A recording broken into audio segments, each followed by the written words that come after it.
with your sweaty ass. Oh, I got my shoes. I go balance. So they say George, me and George are romantic, you can film his tune after mine. The autumn wind is a pirate, blustering in from sea. With a rollicking song he sweeps along, swaggering boisterously. The autumn wind is a raider, pillaging just for fun. He'll knock you round and upside down and laugh when he's conquered and won. This is your president speaking. And I approve this message. Vegas Raiders. Just win, baby. We are the Vegas Raiders. Just win, baby. Don't you know we're the nation? We are the Raider Nation. We rock it up like a silver. We ain't gonna change the silver. We ain't gonna break the silver. And we still the Vegas. So if you want to be sinners, we can come and get it. Vegas Raiders. Just win, baby. We are the Vegas Raiders. Just win, baby. Don't need no invitation. We are the Raider Nation. We rock that black and silver. We make them shake and shiver. We make them reconsider. And we still committed.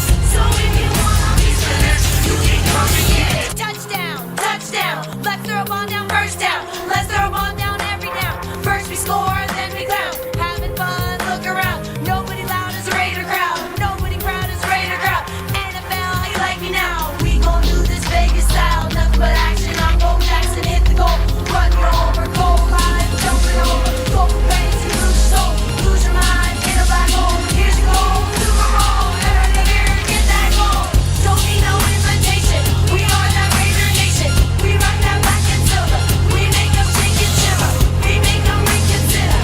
And we still committed. So if you wanna be sinners, you can come and get it. Vegas Raiders. Just win, baby.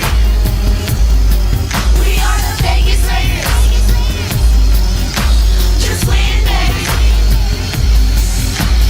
Al Davis, John Madden, Greg Papa, and Derek Madden. He's a pirate, Ken Stabler, always will be a Vegas Raider. Orange Ale, Gene Upshaw, Jack Tatum, True Outlaw. That is Fred Biletnikoff, Lesnar Hayes, Biggie Young, Brown Brothers, Billy and Tim, Funkin' Otto, y'all know Jim, y'all know Lyle, y'all know Ted. Accent put you to bed. Dave Packard, Cliff Brand, Tom Ford, and Dinky Kent, George Fonda, Howie Long, Marcus Allen, come back home. Vegas Raiders.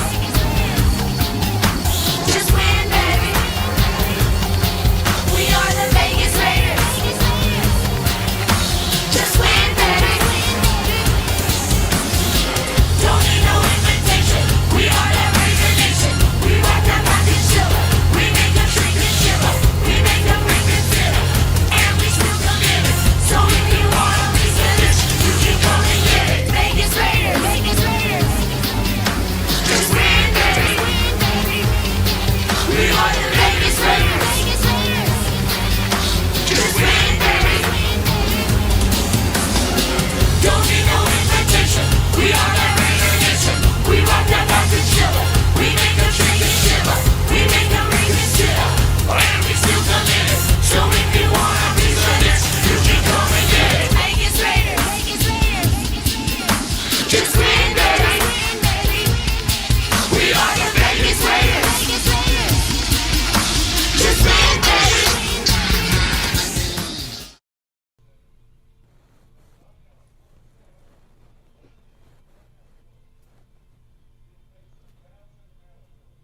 Okay, oh, I'm live. Okay, I'm live. Hi, everybody. Happy Saturday. It's actually a really good day here. So this is only day 2 for me. I'm not drinking, but here's the deal. I actually am done with drinking, as it says there. Like, I actually, it was a little journey I went on for this short time, you know, because I haven't always been drinking when I went to New York. It only kind of started in November, but I'm done because I put up that short today about New York, and I could clearly see, like, the difference when I was drinking and not. In some of those photos I'm drinking and some of them I'm not. And some of them it was before I started drinking, like on a trip, and then And it's just like, I can clearly see, like, I'm happier in the ones when I'm not drinking, and I look much better. It's just not good for you. It's poison, you know. So, I'm just done with it. Like, I do not want to keep drinking. So it actually has given me a lot of relief, because people are like, oh, but are you gonna be I'm like, I'm kind of one of those people. I'm very disciplined. So, like, once I decide, but this thing of kind of leaving it kind of open-ended of like, oh, I might drink, was actually scarier to me, more daunting, you know, more like, the unknown. Now I'm like, oh, I'm just not gonna drink. And it's actually giving me a lot of, like, peace of mind, because I was worried too, because I am 40, and when you start drinking, you don't look good. So, like, you go, oh, can I drink and still look good? You know, you're trying to, like, slip it in there, and it's just no. So I'm actually feeling really good, even though it's only day 2. I'm already, you know, feeling, like, very strong about it. Like, I made it 14 days, and then I was, like, at first very upset to, you know, then start back day 1. But I feel like by making that choices, I'm not saying do it like I did, but that day I just said, I really want to do this, even though I know it doesn't sound like you know, you're like saying, oh, I shouldn't do this kind of thing, but then you just really felt it, where other days it's not so much. So I just did it, and now, like, I feel like I kind of walked through it, and but if I had not done that and just kind of, like, white knuckled it, I think I definitely would have drank in New York. So it all kind of worked out, but, you know, everyone's different, and it's not, you know, I don't advise necessarily drink to stop drinking, but for me it actually helped, and I really just kind of, like, because for a long time I didn't drink. I don't know if you guys, like, and it has nothing to do with my job. Like, I didn't drink for years doing this job. That's not an issue. But going to New York was, like, something, but it was more just an excuse, because I'm an alcoholic. So, like, oh, I need the alcohol. I don't. I don't. It actually is very destructive. So, but yeah, I was very, like, I was, like, so insanely strict about it. Like, I didn't even do mouthwash if it had alcohol, you know, for many years. And especially when we first got back from Panama for 2.5 years, we were like, nothing. And I never would drink with clients or anything like that. But I really just feel that I'm done. I'm 40. I'm like, you know, when you're young, you know, if you need to do it. But when you just start to get older, it's more and more destructive, because you just don't bounce back as easily. And I know I'm not old, but I'm not young. You know, I'm in the middle. I'm like middle age, basically. You know, I'm right in between, you know, Gloria and young people. Gloria and Annette went dancing last night. That went really well. Oh, get this crazy thing. So I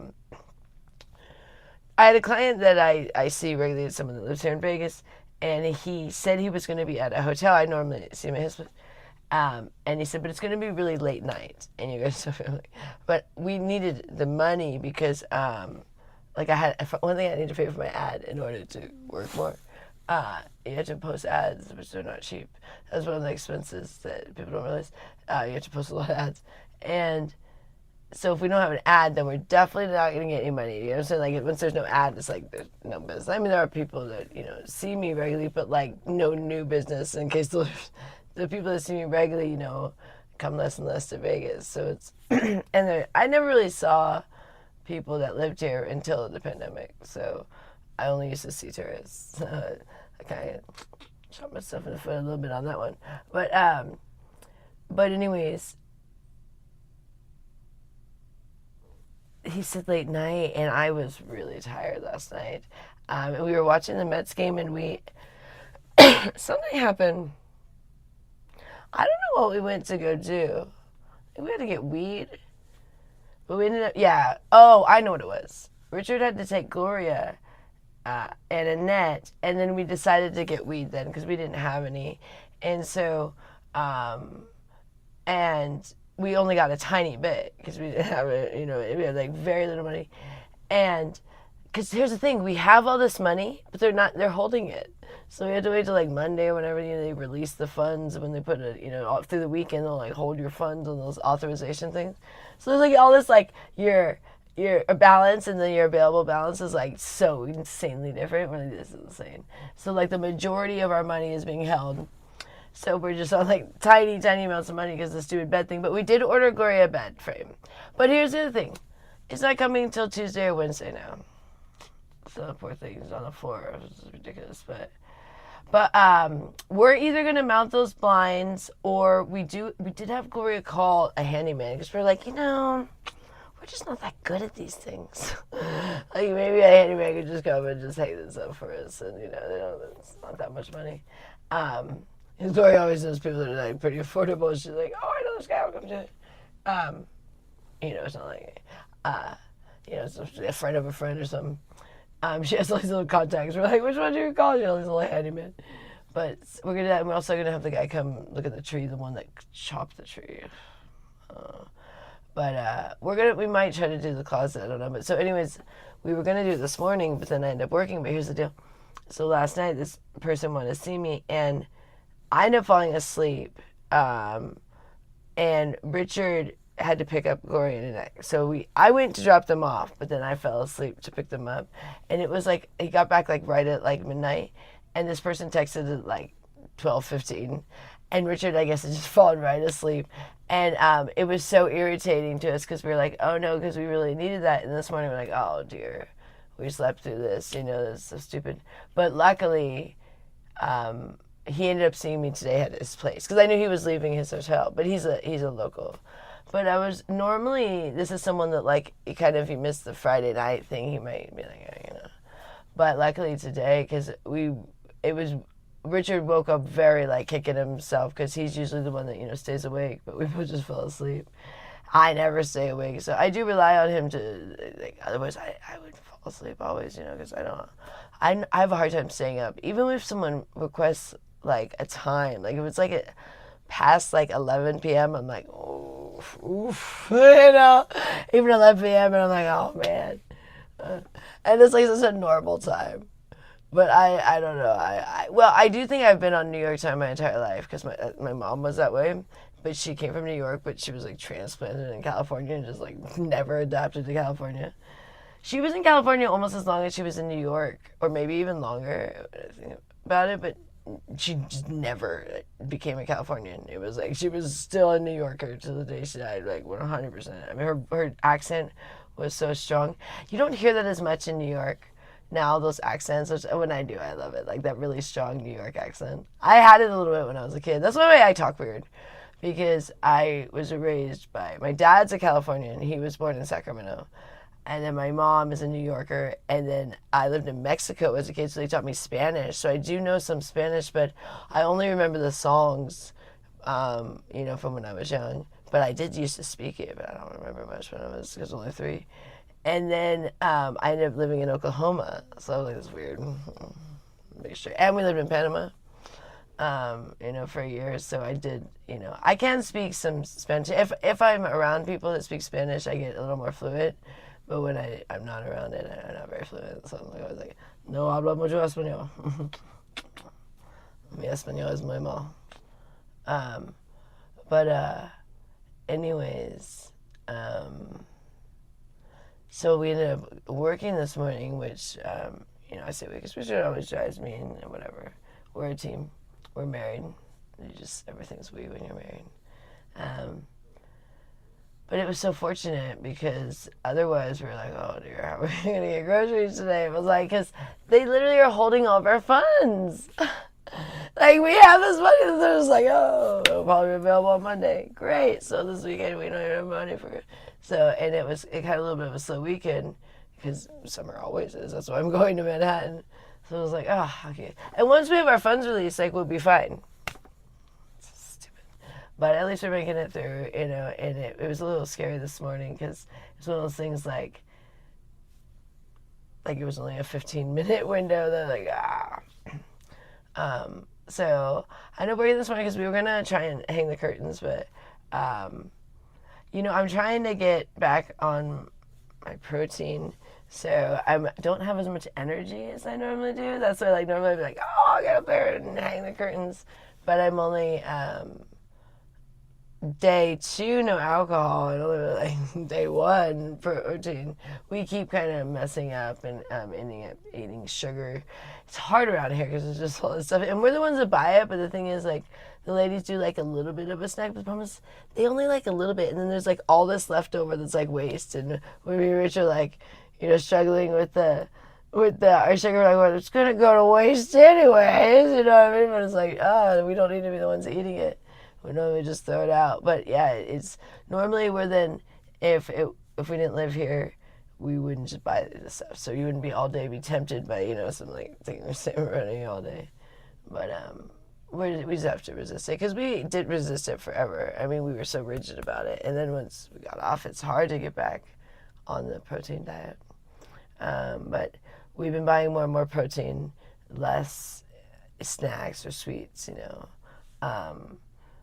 and I like that we're cooking out there now, in the kitchen, like normal people, because it kind of prevents me from wanting to overeat, or even if I'm making the burgers, I was like often making them too fast and too many, and going out there is a little bit more of a step because you do have Gloria out there, and Gloria doesn't eat much, so when she's like, how many times you guys cooking again, you know what I mean? It's like, like you just do feel like she's not necessarily, she doesn't mean to judge you, but it is a little bit like she's like, and so you feel a little bit of that, and that's good because me and Richard do suffer from food addiction where we overeat at times, and then we undereat at times too. We go both ways, but Gloria is the most disciplined eater. I mean, it's so zen. She's like Buddha there. But even Buddha was fat for a while, right? I mean, well, Buddha was fat, but he was thin when he was younger. When he was what's the Richard's all into that stuff. I don't know that stuff. I didn't go to college. A little bit. I went 2 years at like community college, but I just not going to college.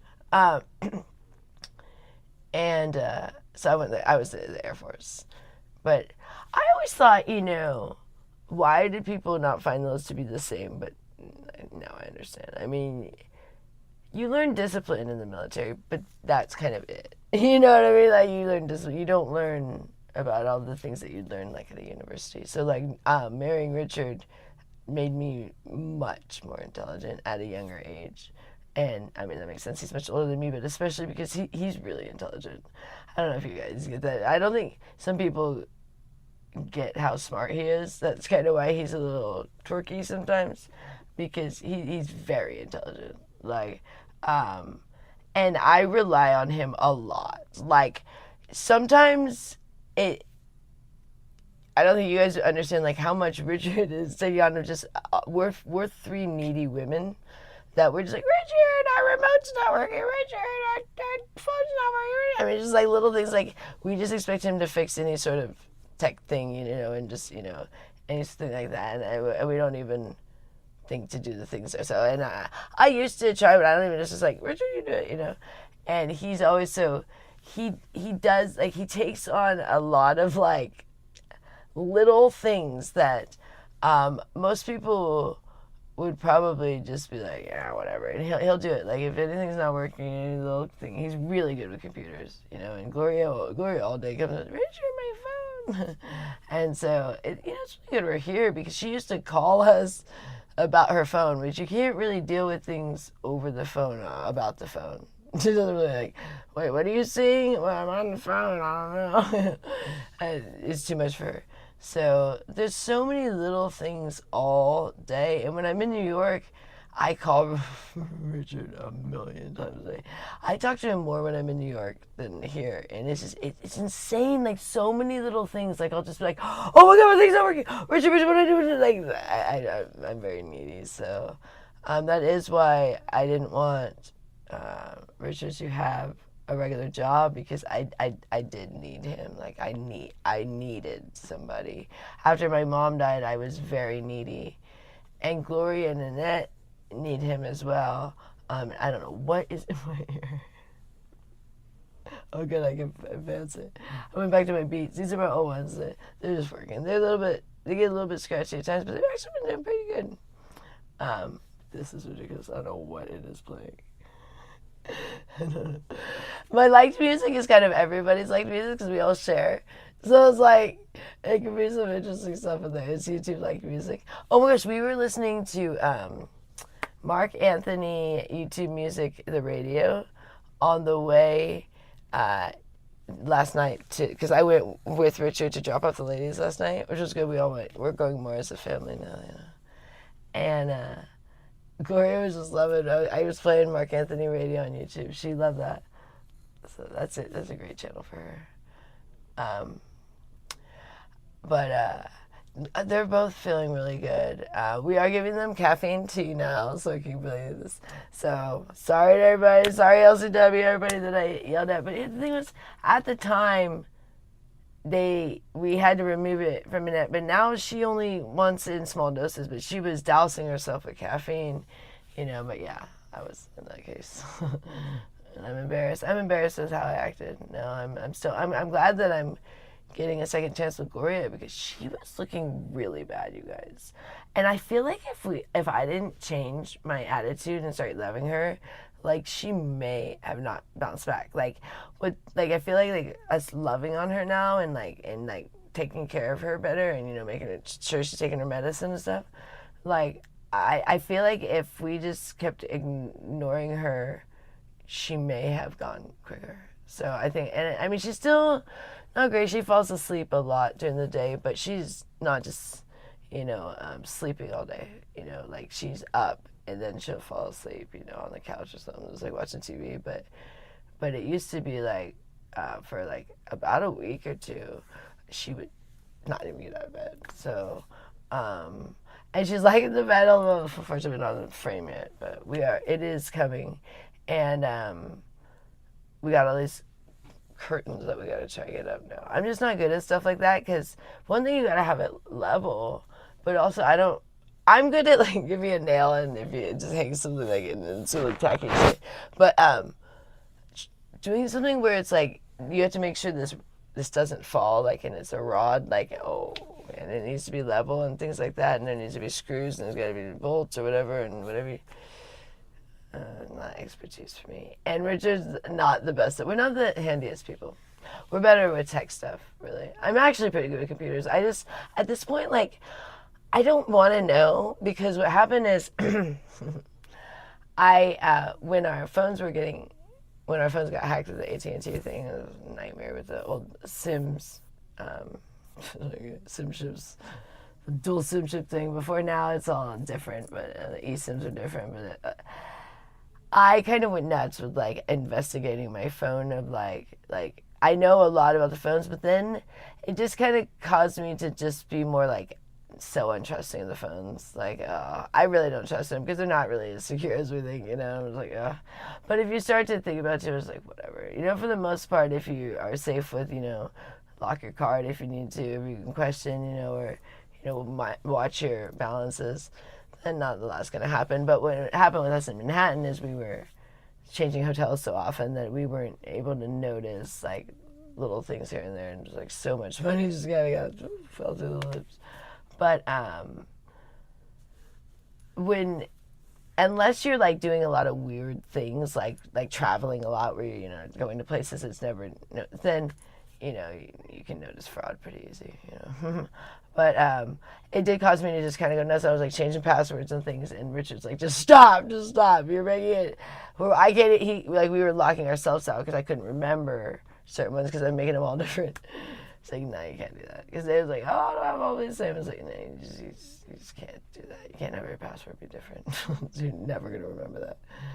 And it was just chaos. So now I'm just like, you know what? I'll just stay away. Because if I start looking, it does irritate me because I'm like, there's so many settings now that it just like allows so much like access to things, and you're just like, I don't want to go there on the phones. And I was watching the comedian was saying basically, yeah, you're like, you getting an iPhone is like sign away your firstborn because like you are. I mean, you think it's secure, but it's not. I don't even want to get it. I mean, iPhone's the best, but still, it's just like none of them are fully secure. I mean, especially with all the apps you add on there, it's like whatever. Anyways, don't even get me started on iPhone security. Anywho, I'm actually really excited about not drinking. Like, it was causing me a lot of stress. Just like being like, oh, I might drink, I might not. I'm like, why don't I just not drink? How about that option, Joy? How about you just not drink? And that makes more sense. And the photo, I made that little short about Manhattan because I go in 19 days. But I was like, I can clearly see, like, I'm happier and I'm taking photos and, like, enjoying my time there much more in the times. I know exactly, like, which days I drank or didn't drink. You guys could probably even tell by the photos. But it was very drastically different. Like, I can just tell I'm not really smiling like I am in the other ones. Or this, they don't have this happiness to me. It's like, I'm more like, and I end up not wanting to even really take photos. So I have a lot less photos my last trip than any other trip because I drank a lot of that trip. I think most of it, yeah, And I think it was like one to 2 days I didn't drink that trip. It was pretty bad. So I just don't want to do that to myself again. And it's also expensive. I was talking to the bitch about it. I was like, yeah, it's not cheap either because it's like those hard ciders are either $20 for the 4-pack. Those ones are even, the 4-pack is more expensive than the 6. Well, the 6-pack is $20 for 6. But so either way, I'm spending $20 every time. You know, that's a lot of money. You know, and that's the cheapest thing. Like now, if someone goes to a bar or something, which I don't do in New York, but like, I mean, it's not cheap to drink. So. And I'm going there to make money, so even if, like, let's say I don't even miss the business, which I will because I'll end up passing out and, you know, not being available or not feel good. But even let's say I get all of the business, you know, but I'm spending, you know, that amount every day, whatever it may be, you know, $20 to $40, depending on how much I drink, you know, and that's a lot of money.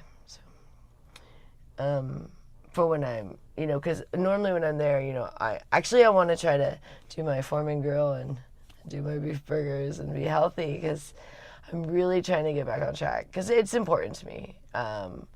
You guys kind of saw us like kind of fall off, you know, our health chain, but we knew that we'd come back because we're very serious about our health. As you guys saw how crazy we were, but we have fallen off, and it was good because we need to be humbled. We were definitely very arrogant, both me and Rich, especially me. And I think people, you know, are loving, like, laughing at us, like, ah. But I think it's also good to see the journey because I think that's just showing that we were just always been healthy. You guys didn't believe that we ever, like, no, we can be really unhealthy too. And I'm a very bad alcoholic, as you guys see. And I now have scars that they're supposed to lighten up a bit, but it's like I have like scars now for life that are embarrassing in my job because I like my left side best, and yeah, that's where all my scars are. And I refuse to just turn her the other way for everything. So like I could probably have less people see it, but I like to like hang on my left side. I like it better. Yeah, most people have a side they like better. And so I messed up my side that I like best for like photos and stuff and everything. Oh well, you live and learn, huh? And that was if you guys don't know, I had in March, after coming back from New York, I got so drunk that I decided to jump out of like a moving vehicle and like tuck and rolled, and I scarred myself. It still hurts too, like my elbow. It still hurts, like not always. But if I'm on my elbow for any experience, like if like, you know, I'm trying to, you know, sit up, you know, sometimes you rest on your elbow, it will hurt. Or if like something hits the elbow on accident, you know, oh, like if I hit a nunchuck to the elbow, oof, I gotta get back nunchucking. I just want to, I'm very much into fitness and health, and I don't like being unhealthy. I mean, there's a moment of like bliss, or like, ooh, eating this junk food or getting drunk, but that ends pretty quickly with me because I really do value health and feeling good. And like I don't feel good these days, like when I'm doing unhealthy stuff. Like I really like, I think in the beginning, you know, like if you've been healthy for a minute and you end up kind of excuse me, I need some water. I've had to bring water here. I did a bong hit before here. if you are kind of healthy for a minute, I think you get away with like being unhealthy for a minute before you kind of like feel crappy, you know, or even look like crappy, like it, like you kind of get like a little leeway. But then there's that point where you're like, ooh, now like every time that like I would drink or eat junk food, I just immediately don't feel good. Like it's not like that bliss. It's more like, oh, my stomach hurts. So I just like, and I feel icky. So I'm really ready to just kind of feel good all the time. Because when I do my carnivore diet, oh, I feel amazing. Oh my God. I feel so good. That's why one of the things I'm like on drugs is I'm like bouncing around. And it's from feeling good. Like, cause you feel energy because you're not sagged down with all this, you know, really these toxins that you put in your body, whether it be like too much sugar or a ton of caffeine or alcohol, you know. That stuff is, it's very toxic, you know, and, you know, in small doses fine, you know, like if you're like Gloria, everything in moderation, but that's not most of us. So like most of us, it's like, you know, if we're doing caffeine, we're going nuts about it, you know. I quit caffeine in 2018. I don't do it anymore, but I used to be the biggest caffeine addict. Oh my God. I didn't really eat food. I think I just drank coffee for most of my life. So like I got my, you know, like your food primarily through the like because I would do, you know, like frappuccinos and stuff. Was like just, but I did at the end. We were drinking just black coffee with like no sugar, no nothing. But still, the caffeine is not good because you know messes up with your insulin. But anyways, once we quit the caffeine, I've never wanted to go back to caffeine. Like Richard was like, "Do you like coffee?" I'm like, no, I've never craved caffeine. After I did at first, don't get me wrong. Oh my God, I was tired for like a year. But no, it's not really something I want again. I might have received caffeine through chocolate, you know, throughout the last couple of years. But I don't eat that much chocolate. But you know, a handful of times, you know, when we eat junk food, I just have some chocolate. But chocolate doesn't have that much caffeine, so but it does have caffeine. I don't think chocolate has caffeine.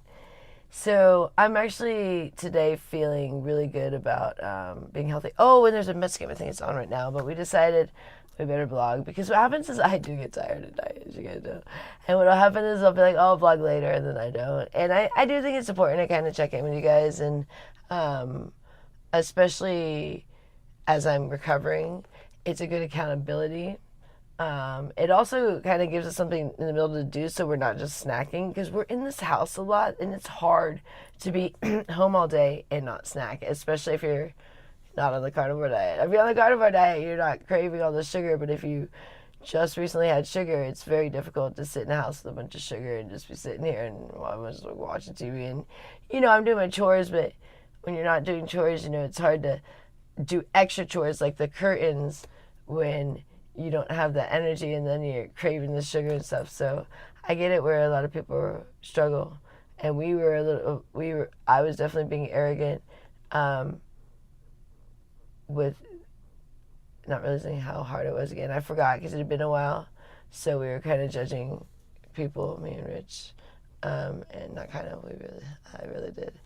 And I apologize. And I shouldn't have ever gotten mad for things like LCW sending the flowers, because that was nice to Gloria. There's really no excuse except for that the only thing was the funds were so tight that I was trying to like be like have it be for something more productive, but you know it made her happy and I should have never been that way. And I was wanting everyone to focus on Annette because Annette had been so neglected, but Gloria had been neglected too, you know, and she, you know, had lost her husband in 2011 so I should have never said don't be nice to Gloria or don't send Gloria things, so I'm really sorry for that, and I was wrong, and it took me this long to realize it, like, and it's crazy because now I'm like, how did it take this long? But clarity comes at a certain time, you know what I mean? It's not like once you have it, yeah, you wish you'd always had it, but that's clarity is you have to first not know and mess up, and then you go, oh, like, well, don't do that again, you know what I mean? So it's the thing of like wanting to be perfect isn't really what actually makes anyone happy, because making mistakes makes you learn, and doing the same thing over and over so that so you're just so perfect so you never make a mistake, that's what makes people depressed. That's like Groundhog Day. So making mistakes and like living life and messing up is all part of it. But I do feel bad that Gloria had to experience the isolation that I did against her, because what it primarily was the isolation. Like I was like, exclude her, don't, and that was so wrong. And I do feel it's horrible about that. I mean, it's hard for me because I do see, she's getting older, and it was like she still had quite a bit of like kind of spunk left to her when we got here. But she was getting older, and I think it was kind of the last of her little like hanging on. It was a lot of out of anger, if anything. I think a lot of her energy came from an anger source. So now she's calmer, so she's more relaxed, but I do feel like, I kind of miss her little spunk, when she'd be like, angry, yelling at people, like, run around. And now it's just different. And I'm like, I hope it wasn't like that. I killed her spirit anyway, but I do feel it was just this transition that was going to happen, but I didn't have to have it be so harsh. There was some level of discipline that needed to come in the house, but I took it too far. And it's all I knew. Because, I'm military, so I only know to be like, snap into shape, like, what are you doing here? And Gloria, really did not seem her age until just recently. So we didn't realize, and she's Richard's mom, and even though she's older, like, you always kind of think your mom is going to be strong and your mom's going to, just be able to do anything. So we were thinking, we've been putting too much stress on her for years of just, like I said, like calling her in the middle of the night if, we had a question about something, for advice, and like not think about like, oh, she's like a 70-year-old lady, you know what I mean? Because we're talking even early on. And I think it was actually Richard had to first see, oh, my mom is an old lady now. And we didn't see that at first, I mean, we were like, getting up, moving those mattresses and stuff. It was hard to see her age. And one day he saw it first, and he kept mentioning it to me, and I was still kind of being like grumpy about it.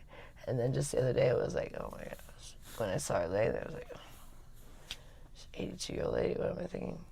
So things are getting really good. Her and I had a great time last night. They did not want McDonald's, which was really good because they both feel better today. We don't deny them it because they don't have a lot of like little things they look forward to, and so every time they've been going dancing, they either want to talk about McDonald's, usually McDonald's, but like that's what they want to talk about.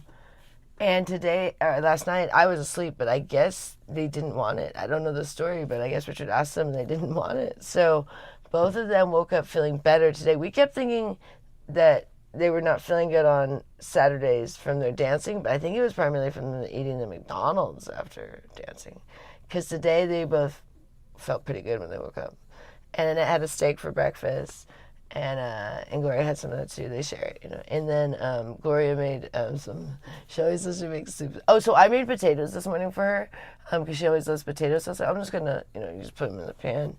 So then I had to go to work. And so when we were gone, she calls it her soup. It's top ramen with potatoes. But it was cool because it was kind of like really working together where like the potatoes were already done so she could put them in her soup and stuff. And so then she offered it to us. We didn't have it, but we thank her and, take it and, dispose of it later. But the fact that she was up, cooking her little top ramen, just thinks it's soup, but she calls it noodle soup. And you always think, oh, really? Okay. But not that we were going to eat today, but in the past, it would be like, oh, noodle soup. It was like, oh, top ramen. But all right, that's good. I did get her a bunch of things to make, like lentils and things, because she loves that kind of stuff. We hadn't had that stuff for a minute because she wasn't really making it, but then I was like, I'm going to make sure she has all those things. And we got her some brown rice and stuff, which is better than white rice. She makes to make those kind of things. But Richard went shopping this morning. I was like, it's better if I don't have to go into the store, since, it's only like day 2 no drinking, but more the sugar, like when you go in the store, because the drinking, I kind of feel like it's weirdly, even though it's like day 2, I'm kind of over that, and that's I kind of one of those when I change my mindset. But the sugar is more like where I go in there, and it's like you don't even think about it until you see like all these other things, and you're like, oh, that looks good, these things. Like it's one of those things like, why tempt yourself? So he's a little stronger with that. 'Cause, I think girls are really have a sweet tooth more than dudes, but Richard does have quite a sweet tooth. But anyways, I am feeling pretty strong. Like today, I'm like, I just really want to do the beef, and so far that's what I've done. So I'm feeling good about that. And I feel really strong about the alcohol because I don't know, I'm just kind of over it. Well, for one thing, I really do like to look good, and it's important for my job, but I don't like things that just make me look bad. And I can see like immediately after drinking, like I can see in my photos, I start to not look as good. Like I look crappier. So I always tell Rich, I'm like, luckily I'm a little bit more vain than my alcoholism.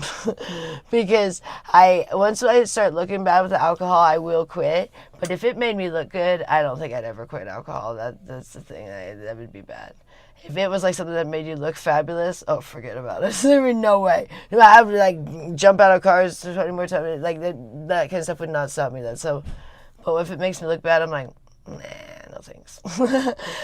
Seriously, like that's like I'm always like, luckily there's that thing that's the one thing, and I'll be like, nah, I do want to look better.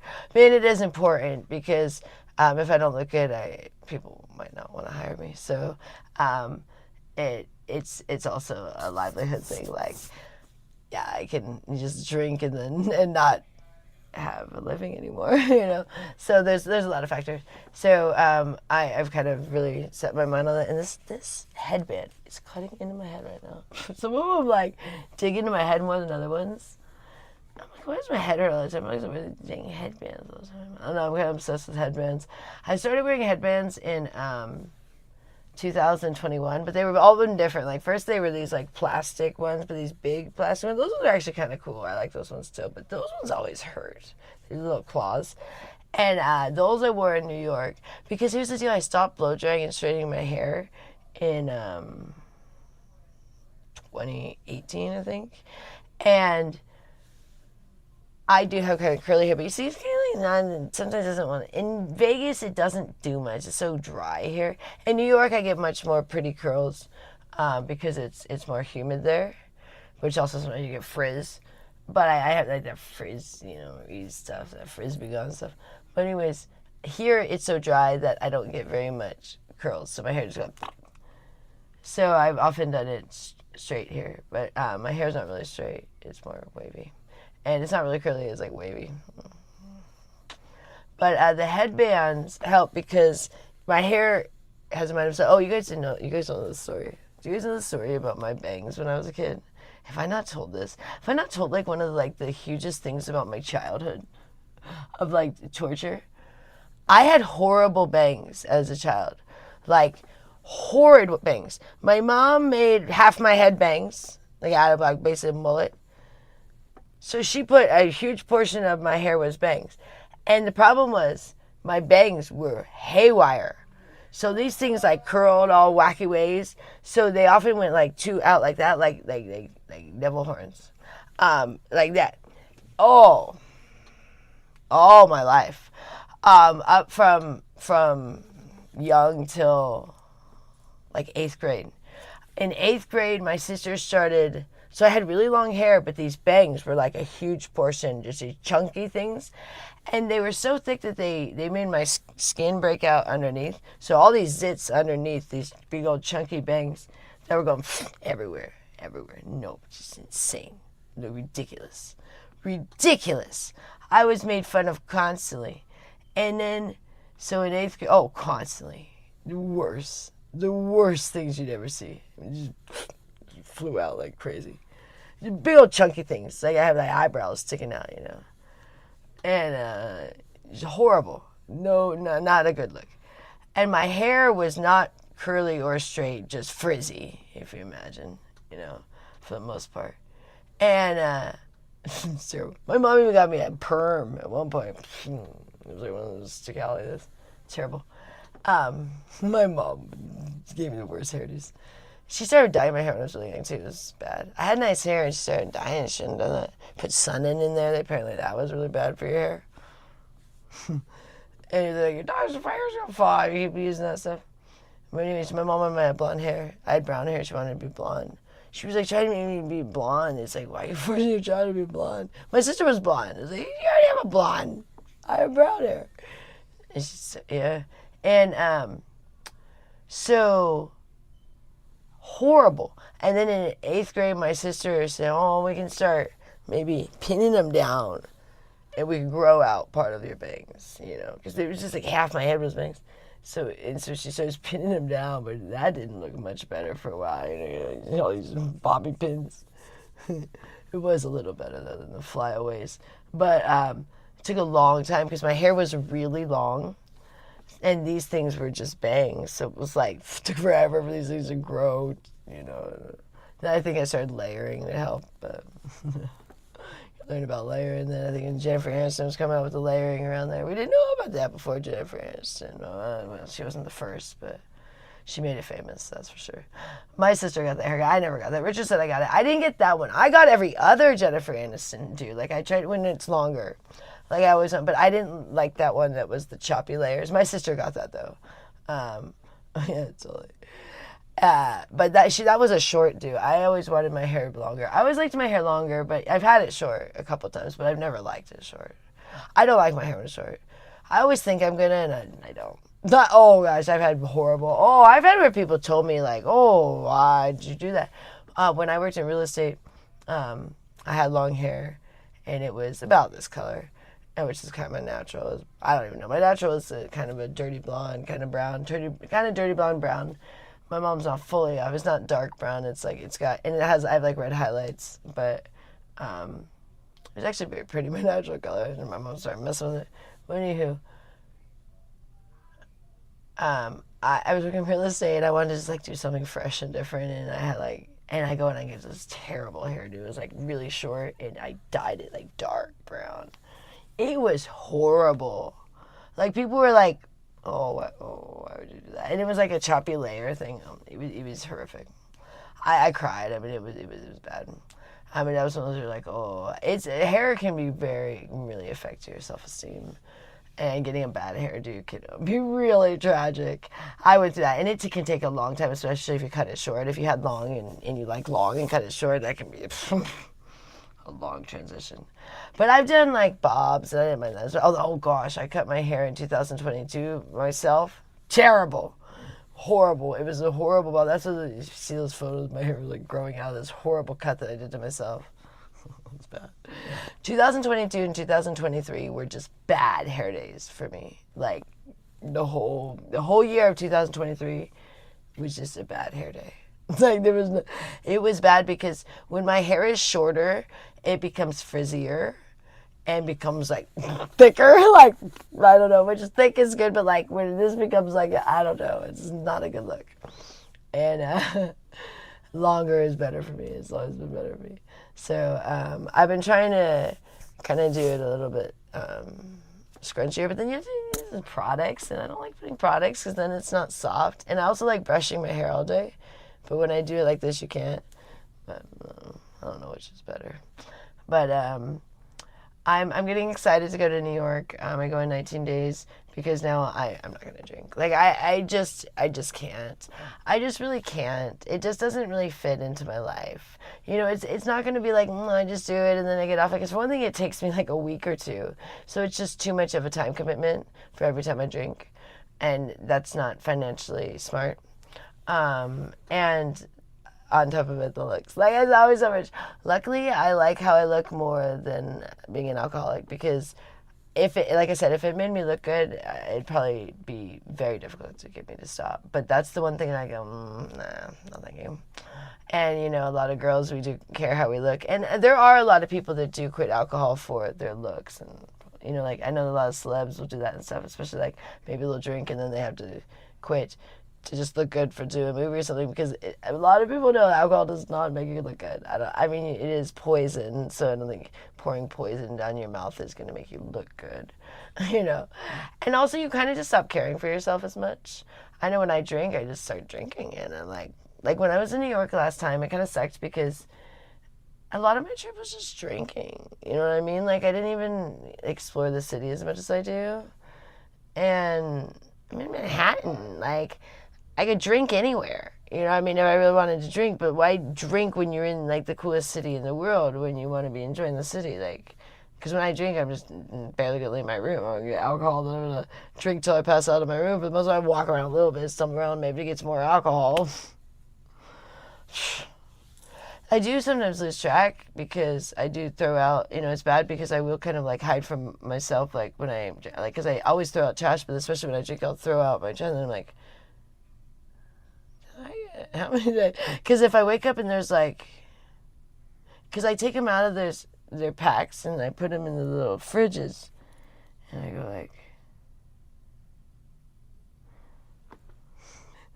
I go once or twice a day, so I mean, it can get bad because I do lose track, and it's scary. Except that I'm like, and then once I order for Uber Eats the thing, and I said, "What are you ordering for Uber Eats?" Oh, alcohol. And I didn't even need it, you know, and just like I look at the fridge, oh, it's like a 6-pack in there. What am I doing? You know, just weird stuff like that. Because I like order it while I was still alert, but then I pass out, and then oh dear. Oh, well, so I might as well start again. So it's bad. It's bad. Yeah, and I feel pretty confident about going back this time and not doing it. Because it's the mindset. And having it open-minded of like, oh, I might, it's like, no, I'm just not going to. It's not going to work with our life. Like, it's like, I'm going there to work, and when I go there and if I drink, it takes me forever to get back off the alcohol. And it's not a productive thing to do, and it's not good for my legs. I mean, I am 40, so like, I don't bounce back as quick. So it's like, it can't be like when you're 20s, you know, you can get away with kind of like being a little more reckless with yourself at times because you just have more elasticity to you, you know, and more flexibility and everything, and your skin is better. So you just don't notice. Like when you drink when you're older, you right away like will be like, "Oh, my skin looks bad." Like in New York, I was getting very ashamed of my skin, and I have to see people that get close to my face. So I didn't like that. You know, I was feeling very insecure, and I'm still like not feeling my full confidence, which I realize like sexuality is so connected with confidence, because when I'm not feeling super confident, I'm not nearly as sexual, like I'm like come on, like a prude, especially like with Richard. So now like I'm opening back up, and like, you know, like we had our time today, and you know, and I was being very standoffish for a while because I was honestly, because when I'm not confident with myself, and I honestly feel insecure when I'm doing things like alcohol, because I feel like it's not right, and it's not. So deep down, like, even if everyone's like, even Rich has been like super supportive, like, oh, do what you need to do, and he even said, you know, even if you make a mistake in New York, and I'm like, no, like, I just don't want to do that anymore. Like, I don't want to be the mess up anymore. Like, I don't want to, and when I don't drink, I don't make mistakes like that, you know. Usually, I mean, except for mistakes of like yelling at Gloria, but I'm saying, like, I think those things I've grown past that. I think I'm at a new maturity now that as long as I don't drink, I'm not gonna have like any of these weird episodes of anything, because I'm not feeling like super emotional like I was. I was emotional the other day because of Gloria, but she's doing better. So, and I was badly emotional because I was not treated her that way. And she was getting sick, and we need to take care of her. So, because she won't take care of herself, so we had to like make sure she's getting in the shower. Like, we got in the shower. I told her today. We'll have to do it tomorrow. She was in there 2 days ago. I'm trying to get her. She's not gonna take a shower every day, but she just doesn't want to shower. But we really gotta get her in the shower more often. Just things like that. I mean, we can't just rely on her to do it. She just won't. she does shower at the gym, but she hasn't been going to the gym, so it's like, like I've been making sure she's been taking her medicine. I'm hoping she's telling me the truth. She seems like it because she won't let me have it yet. But I said, "Gloria, did you take your medicine?" And she said yes the last 2 days, but I'm hoping she's taking it because she's still kind of not really wanting us to fully, But it's hard because we do need to make sure she takes her medicine for her diabetes. She has 2 she has to take each day. And one of them she has to take twice a day. So I have to remind her pretty soon to take her second one. But yeah, there's a Mets game on. I'm going to have to watch it on replay, which sucks because it's better to watch it live. But I feel like it's important to get on here and to connect with everybody. And I heard Beth and I think it was like day 5 or day 6 of them. Great job. I'm so proud of you. That's amazing. It feels really good being off alcohol. The further you get away from it, the more you realize you don't want to do it. But if you kind of glamorize it like I was doing, then you'll hype it up. But then, like, when in reality, like, when you actually do it, it's not what you thought it would be. You know what I mean? Like, we have a tendency to glamorize the things that maybe we have restricted ourselves from. Like, we say, I'm not going to do the alcohol, but then, it seems like, But really, if we're not doing those things, there's a reason, because they don't make us feel good. You know what I mean? So I'm starting to realize, like, there's a reason why I didn't drink for all these years, and we were very strict about it. Like, it was like it was like a no alcohol. Like, and it was, and Richard never worried because that I would slip up, because he just knew I just didn't drink at all. It was like and I was so solid with that. And then, in the last, since pandemic, since the last, like 2022, things got a little hairy for us. But I think it's okay that it happened. Well, it had to happen, so we ended up here. I don't know if I didn't drink, I don't know if I would ever ended up here. Like, it's just all... Especially when we first got here, like, I couldn't handle the mice alone. Like, I couldn't handle it because I have, like, such OCD. But I'm getting better with my OCD. And I'm relaxing where I'm like, normally I'd be like, let's make sure everything's done right away with the curtains. But I'm like, it's fine. We'll get to it. And I'm, like, normally I'm like, when, like, I don't like any messes anywhere because, like, it's a little bit of chaos in the living room. But, like, it's coming together, and it doesn't have to happen overnight. We don't have to, kill ourselves for it. Because for one thing, Gloria's just enjoying herself out there. So it's like every time we go there, we'll be hammering and stuff. So, we don't have to be so intrusive. Just, man, like, she knows, she feels good because all these things keep coming in for her in the mail, and she's like, so she knows it's for her, and she's sitting there with all her little things. We have like our comforter and all that. She doesn't want it on her bed yet. She's waiting, till the frame comes. So she's using her small one and Annette's second comforter, but then we have one for her, a queen one. But she wants to wait, till the frame comes, so we get it all set up, and we have new sheets and everything.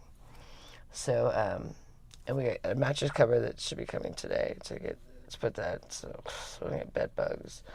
And we got to put the Damascus earth and stuff. But everything's kind of just, I want to, like, in the tendency I was, like, kind of like, which I always said was like speeding around, but it was just the way I was raised. I've never done speed, but I was raised by a mom who was from New York, which already made her quicker than most people in California. But then also, I think, like, her antihistamines that had that ephedra or whatever, which is like what was in the diet pills, was basically like speed. So, like, a lot of these ladies were doing these diet pills, and I think she did the diet pills too. The diet pills and the antihistamines that basically had, like, speed in it. They've removed it now, And so these ladies, these housewives, not realizing, they're running around. And so my mom didn't ever think she was doing drugs on any level, but I think it made her very speedy. And then also she just did coffee all day. So she's just, like, speeding around, and that was just how I was raised. And so I just knew to, like, you just clean all day, you just be efficient, get things done. And then in the military, it's definitely that way. I mean, you have to be so fast in the military, in basic training. And, really anytime if it's, in need, an emergency, you gotta be on your feet. So, but definitely basic training and survival school. But So I just didn't really ever learn. And then we lived in New York too for a year right before coming here. So I just didn't really learn to kind of relax. And so I'm learning to relax. And definitely living in a retirement community will teach you to relax. And it is nice. I like the contrast of New York and here, because I can't handle the pace of New York anymore. I mean, I could if I really wanted to. I mean, I'm capable of, but I don't want to, if that makes sense. Like, I'm 40, I'm like, if I was 20, oh, I'd want to live in Manhattan for sure.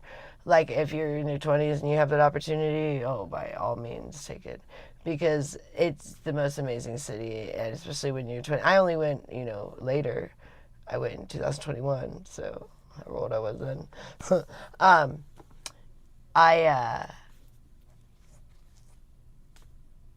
It definitely, it wore us out. We were there a year, and we just didn't have the stamina, of like, the pace. Well, it would have been easier if we had a place the whole time. Like, living in a condo, like, one condo would have been much easier, but we were moving constantly, so that wore us out. But it also made it amazing and interesting and uniquely the craziest, most experience. But when I go after 2 weeks, I'm pretty ready to come, and I'm pretty tired when I get home. Like, I sleep for a good while. Hopefully I won't be as tired if I don't drink this time, but I'm still tired whether I drink or not. I'm one that you get jet lagged too alone. But I'm hoping if I'm back on my protein that I'm not nearly as tired after this trip. But I might falter with the food a bit, because I don't know. It's like it's the lesser of the evils at this point, I would say. If I'm gonna, I hope I stay purely on my protein. But if I mess up, I'd at this point rather mess up with the sugar than the alcohol. Because the sugar I can bounce back from pretty quick, and I don't do very sugary things. No. I don't think I'm gonna do like cereal anymore or anything like that. I'm kind of over that, and it's not good for the teeth and stuff. And we all need to. So that's the other thing. We got to get off the sugar here of like, no sort of like, once in a while the sugar, because it's really bad for your teeth if you already don't have good teeth. And the protein, like, I honestly feel my teeth getting stronger when I do the protein, and they don't hurt in any way. But when I eat sugar, like, they hurt, because probably need dental work. We can't afford that right now. Everybody in this home needs dental work, and it's just not something we can afford. It's so expensive. Dental work is insanely expensive. It's ridiculous how much they charge for dental work. I mean, it's insane, like, that they expect people to just have that kind of money. And the insurance doesn't cover most of it, It's like, it's insane. Dental work's insane.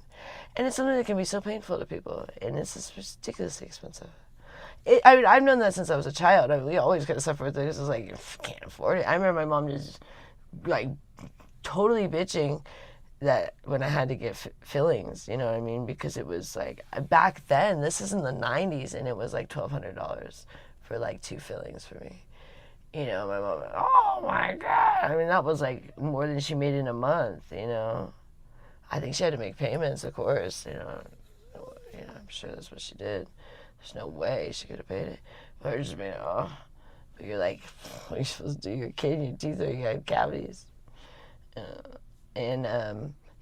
Dental is insane. And then when we got here, we got Richard's teeth done. That's the only reason why Richard didn't lose his teeth completely, which they want to take his. But we got, like, it was anywhere from 10 to 15,000 done, like, on his teeth. Maybe even 10 to 20. I can't even remember. It's been so long ago. 10 to 20, actually, I'm going to say, because I don't remember, of dental work done on his teeth. This is what they charge. If you don't have insurance, they're like, they'll even give you like a discount. Like, cause they don't get that much that they charge the insurance. It's a scam. But then the private parties, personal parties, is like, charge you a fortune. It's ridiculous. Whatever. Anyways, I'm feeling really good about this decision because it's what's necessary for my family. And for my health too. So I'm actually feeling like a lot of relief. Because I think thinking that I might drink, or am I going to drink, or not, like, just caused me a lot of anxiety, you know. I'm like, I'm just not, you know what I mean? And then it's like, it's much simpler. Because I'm really good about, like, resisting things if I want to, but the kind of, like, leaving it open-ended was causing me more havoc. And now I'm just like, no. And Richard, I think he's seeing, like, the change in me where, like, even the day after I drank the other day, 2 days ago, whatever that was, I didn't want to drink, you know, I mean, where normally I would want, so I'm really feeling that, like, I've just really kind of, like, closed that out of my mind, because like I said, I had it closed for many years, and then I opened it up for this short time, and it's not really been that short, it's been, like, since November to now, July, you know, I've been, you know, here and there, when I go to New York, and a little bit in Vegas, you know, not wanting to, but, you know, by mistakes, you know, like the times that you guys know about, and it's just unnecessary. So I actually am feeling like Richard's like, you know, you have the discipline and you can do it, so it is just a decision for you. And I'm like, yeah, so it's an obvious decision at this point. And honestly, like, thinking about drinking was already making me like feel like queasy, like, oh, my stomach's gonna hurt, because I'm starting to feel better. And I have a very sensitive stomach, especially the havoc I caused it over the years. But the tiniest thing really does upset me, and so I get like you know, like the heartburn and all that stuff, you know, like from drinking, and I get, you know, I burp where I don't normally, you know, so all these weird things occur, you know, you're like, you know, all these things that you're like, this just isn't, I mean, some of those things are horrible, but it's like, they don't occur to me when I don't drink, and I start drinking, I'm like burping and getting the hiccups really bad. I get hiccups really bad when I drink. I get hiccups often, but even worse if I drink. And I burp, you know, like, because I don't ever burp. I'm weird. I don't burp. It's weird. I don't burp. And but if I drink alcohol, I burp, and just a little bit, not much. And then, you know, your stomach's gurgling and stuff. It's just like weird things. You're like, it's weird. Especially in my job, those things can be awkward. And I don't encounter those things if I don't drink. And especially with a healthy diet, I don't have that, you know, pass gas or something. Never done that. Not gonna you have to hold it. And worse is you have to go poo. Oh, I've had to hold that so bad before. Oh. And when I drink, I actually often get diarrhea. So things like that are not good. And I encounter more things like that where when I'm healthy, you know, you don't have any sort of embarrassing thing like that.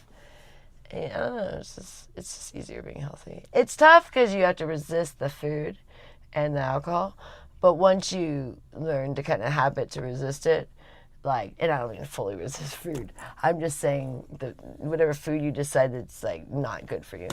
Everyone seems to have their different thing of like, this they seems to be when they're eating healthy and this is not healthy, you know, whatever that is for you. For me, healthy is eating protein, unhealthy is sugar, sugary things, you know.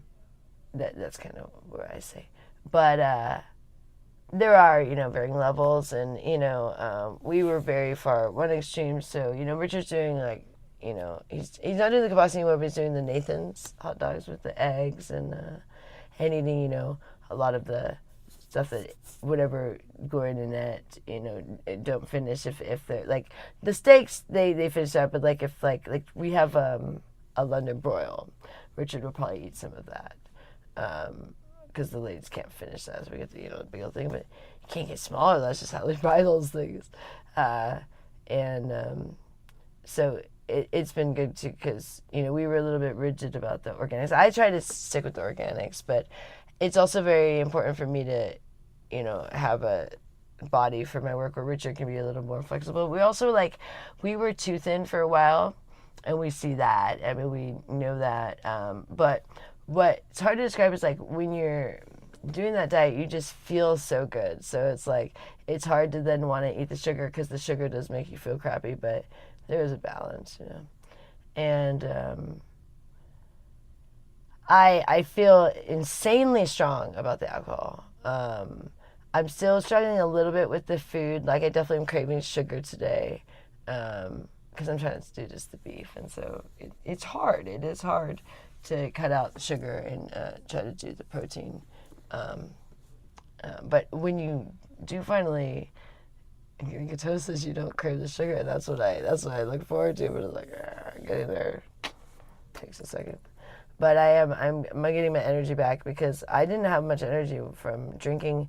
Even though it wasn't always, it was being often enough that I wasn't fully bouncing back in between, if that makes sense. Because I'm going like every other month to New York lately, so there's just, or maybe every 2 months, but like there's just not enough bounce back time that like if I drink in New York, then I'm kind of just becoming a drinker because there's just not a lot of time that I'm being healthy. And what used to like keep me like from like, going too far, like soon as I was healthy, and then I would, just once in a while slip up, like when I first went to New York, when it first happened, I was healthy, and then I go there. But now it's like I'm not really healthy anymore. So it's like, I'm getting my health back, but I was like, okay, where's the line of like, then you're just going to be unhealthy always. Does that make sense? So and health is important to me. I'm kind of like one of those health and fitness people where I like feeling good. I like knowing that I'm putting good things in my body, but I also am someone that can be very destructive to myself at certain times, and that's why I don't want to do that as much anymore, where I'll be like put very harmful things like with the alcohol, like excessive alcohol and excessive food when other stuff, and that's harmful, and so I have like these two sides, and I wanna be fully back on the health side, and I'll be like dabbling in the middle, because it's much harder anyways, because it's easier to kind of commit to health. I don't know if you know that. Like once you kind of commit, you have a routine or whatever, but keep changing it up is harder. So it's like back and forth. So the food might get a little bit messed up in New York, but I'm hoping I just stick with the burgers. I'm gonna do that little Foreman grill or the thing and cook it in the hotels. I don't care. Most hotels don't care. We only had one hotel that ever had an issue. Two. That's right. That one that lady was bitching about me. Two hotels have had an issue. Anywho, but if I mess up a little bit with the sugars, it's a lot better than the alcohol. But I really am like, I just want to take my health seriously, and I just don't want to like, I don't know, just mess around with my health. It's why, So the healthier I am, the more I can help everybody else. And when I don't feel good, I'm not very helpful. I still kind of do all the little chores, but like the minimal, and I'm like tired and I'm like grumpy. And so the better I feel, it's just I bring a lot more fun energy because I am the youngest. So when I do have my energy, I do have the most energy. So like I, kind of bring some fun energy, but when I'm not feeling good, it's just like everyone just goes to sleep. Like if I sleep, like everybody sleeps. I feel like around here. But once I've been, getting up. But when I was sleeping, like it was like the whole house was asleep. Like everybody was sleeping for like the week that I slept. And they were doing things like Richard was doing the shopping stuff, but it was like I think I do. I think being the youngest and being the one that is, doing the job, like I think everyone tries to kind of, if I want to rest, like let me rest, but it kind of like I influence other people, and so I realized like my negativity was influencing everybody too, so I'm really doing a more positive vibe, and like everybody is more positive. I'm like, wow, I was really having a more of an influence than I realized. You want to think like, oh, my fault, everybody's negative, and you're like, oh no, it actually was. Yeah. It's not my fault, everybody's sleeping. No, it actually is. Yeah. So now that I'm up and about, like everyone's kind of up and about more. I'm like, okay. So you do, I think women do hold that too, and especially moms. You know, I'm not a mom, but I'm kind of now taking on a little more of a mom role because we do still rely for Gloria to be kind of like a mom presence, but really, you know, I'm starting to do the cooking and cleaning and, you know, taking care of this stuff. So, you know, we want her to just relax and not have to feel like she has to do all these things that a mom would do, all these tasks a mom would do. You know, we do all this shopping for her, and I want her to still cook a little bit though, because I don't want her to like feel like she has no purpose. That's what I was always saying before. But we don't want to like rely on her to cook. Like it's like we'll cook the steaks for Annette, but if you know she wants to make her little soups or whatever, or pancakes or whatever. But we were making her like make the steaks for Annette. She don't even like making steaks, and she's not very good at that. Rich is much better at making steaks, so I'm making Rich make most of the steaks. He gets a little lazy, was like, "Oh, you do it," but I'm like, "I'm bad at steaks," so he's kind of like has to almost do it because I don't do steaks. So I always either like undercook them or overcook them. I can do the burgers, but he's even better at burgers, so he's kind of like getting tested and stuff. He's like, well, "You're the best," but yeah, I am just feeling good about making smart decisions for family. I know it's only day 2, so people think, oh, whatever, but it is really a mindset. And when I was still kind of like in this mindset of like, oh, I might drink, then yeah, day 2, day 15, and day 14 meant nothing. But now it's like, no, I don't want to drink at all. So it doesn't matter if it's day 2 or day a million. It's like, I don't want to drink again ever. Like, I really don't. Like, it is not something I need to do again. I really don't. It's never been something that's been beneficial to me in any way. No. I mean, if I say, oh, I had to drink to work, I probably could have not drank. It probably would have worked too. You know what I mean? Like, it's just a lot of time it's like people ask you to go drink, but, well, there's someone that asks you to drink, so you don't want to go drink. But I could have, you know, when I drink, the problem is I miss other business. So it's like, sometimes it's not worth taking that opportunity. And then I don't feel good for a while. So it's like, just wait and then pass up on that one if the person is still on drinking. And then, you know, see somebody else. Because the recovery, it just takes too long. So I don't think financially it really makes sense, you know. But yeah, so I'm actually feeling really good about it, and I'm starting to get my confidence back because I don't really like taking photos or blogging much when I, you know, my confidence. I understand how people feel. Like if you don't have your confidence, it is very difficult. And you know, it doesn't mean you have to be perfect to have confidence. It's just confidence is just something you get, and there's certain times you feel it, and sometimes you don't. Generally, the better you feel about how you look, the more confident you are, usually, you know, because, but that doesn't always, I mean, you see some people that are the most good-looking people and they're not confident at all, so it doesn't always, but a lot of times, you know, but then you see people that are not attractive and they have all this confidence, so it's not necessarily look-related, but I do know a lot of times it can be very, you know, because, like, I'll say you have to be perfect, but you have to, like how you look, you know, and like where you just feel like, oh, I feel good about myself, you know what I mean? Like I like when I look in the mirror, I feel good about myself, you know what I mean? And when you don't, it can be very detrimental to yourself. And when I drink, I don't like myself. And so my confidence gets like lower and lower. And so since I started drinking in November, my confidence has been going down.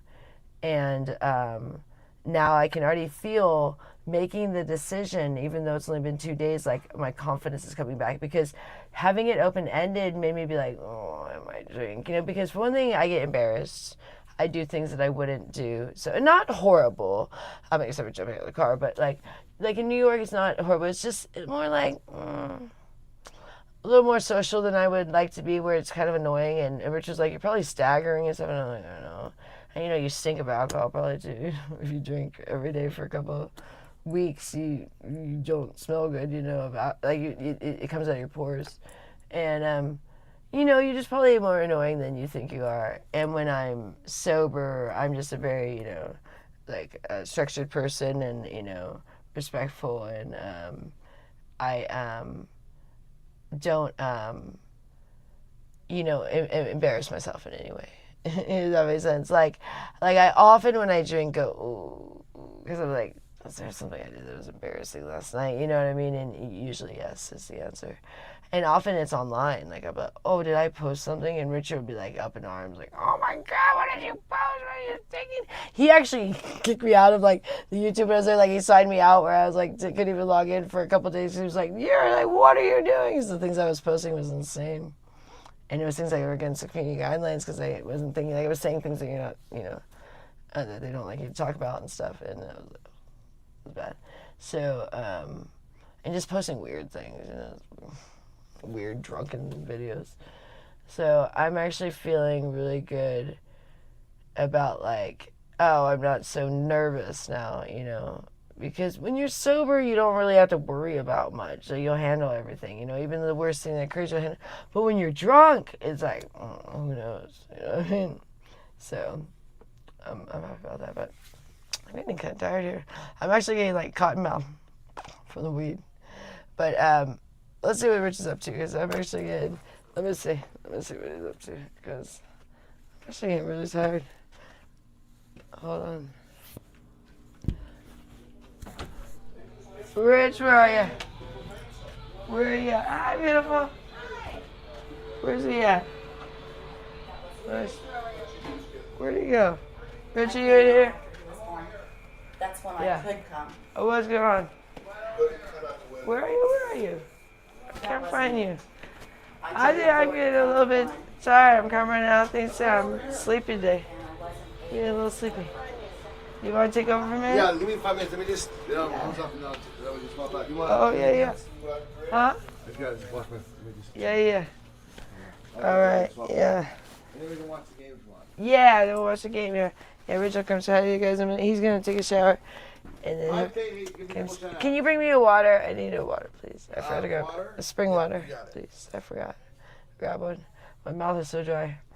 I did the weed. We got, it's SFVOG. It's San Fernando Valley. I'm telling you, she isn't drunk. It's medication along with hard usage over a long period of time.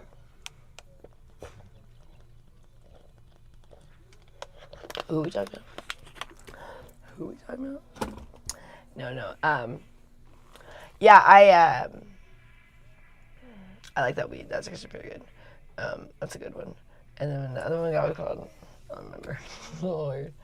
But we've been smoking way less weed because we've been doing the concentrate, you know, the dab thing, which it saves you a fortune. We very rarely go to the weed store now.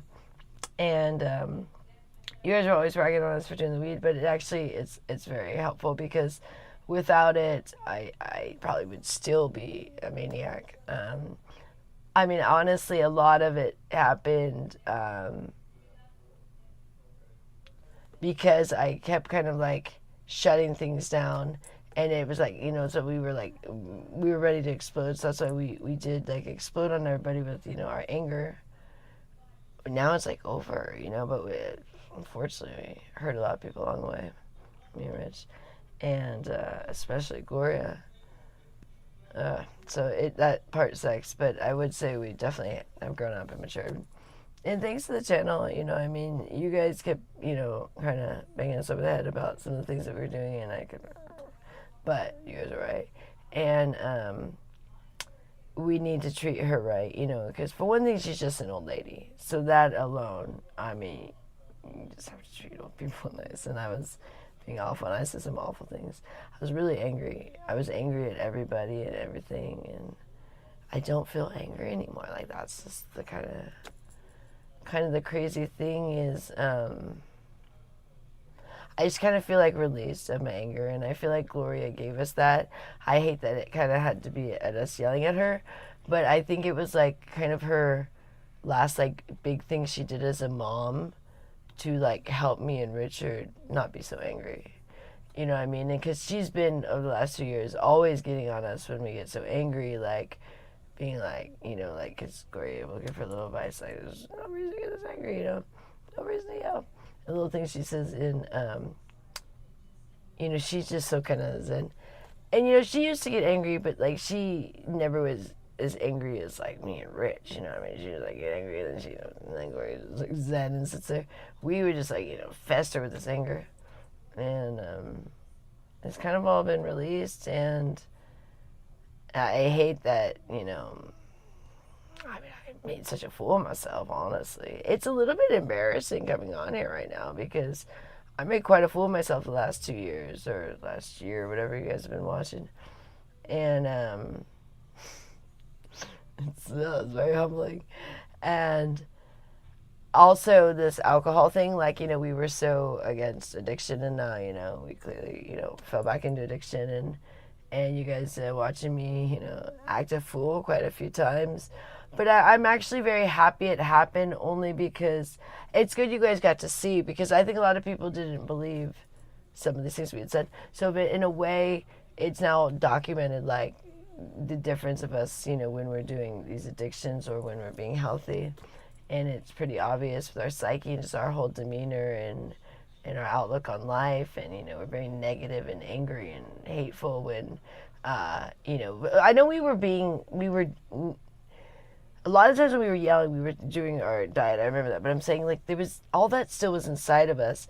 And we were just kind of like trying to shut it down and just like, we're just going to eat our beef and never drink alcohol, never have sugar and whatever. And F you guys for, you know, doing addiction. But it was just all festering inside us. And so then when we did our addiction, you know, of the alcohol and the sugar, all this anger and all this, you know, thing, it was kind of getting released. And like, it was like, oh wow, you know. And so now we're just a lot more like, kind of like compassionate towards others, you know. And I was so out of line when I first got the channel, and I'm sorry to all those people that I hurt your feelings. There was a lot going on, but there really is no excuse for the way I acted. I was just a foolish child, to be honest, because I thought what I was doing was right, and I haven't had a mom since I was 20, so I don't really know what to do, and I just didn't do it right. You know, I'm glad I don't have children, because I'm glad I didn't, like, realize that, like, after, like, having a child, or, like, being mean to my child or something like that. And I would hope that never would have been the case, but you never know. If you have anger, take it out on the people around you. It could be your children. So, I don't mean, like, violently, but even like just, like, yelling or something. And, yeah, it's just nice to kind of have that released, because I think I was always angry even in the car.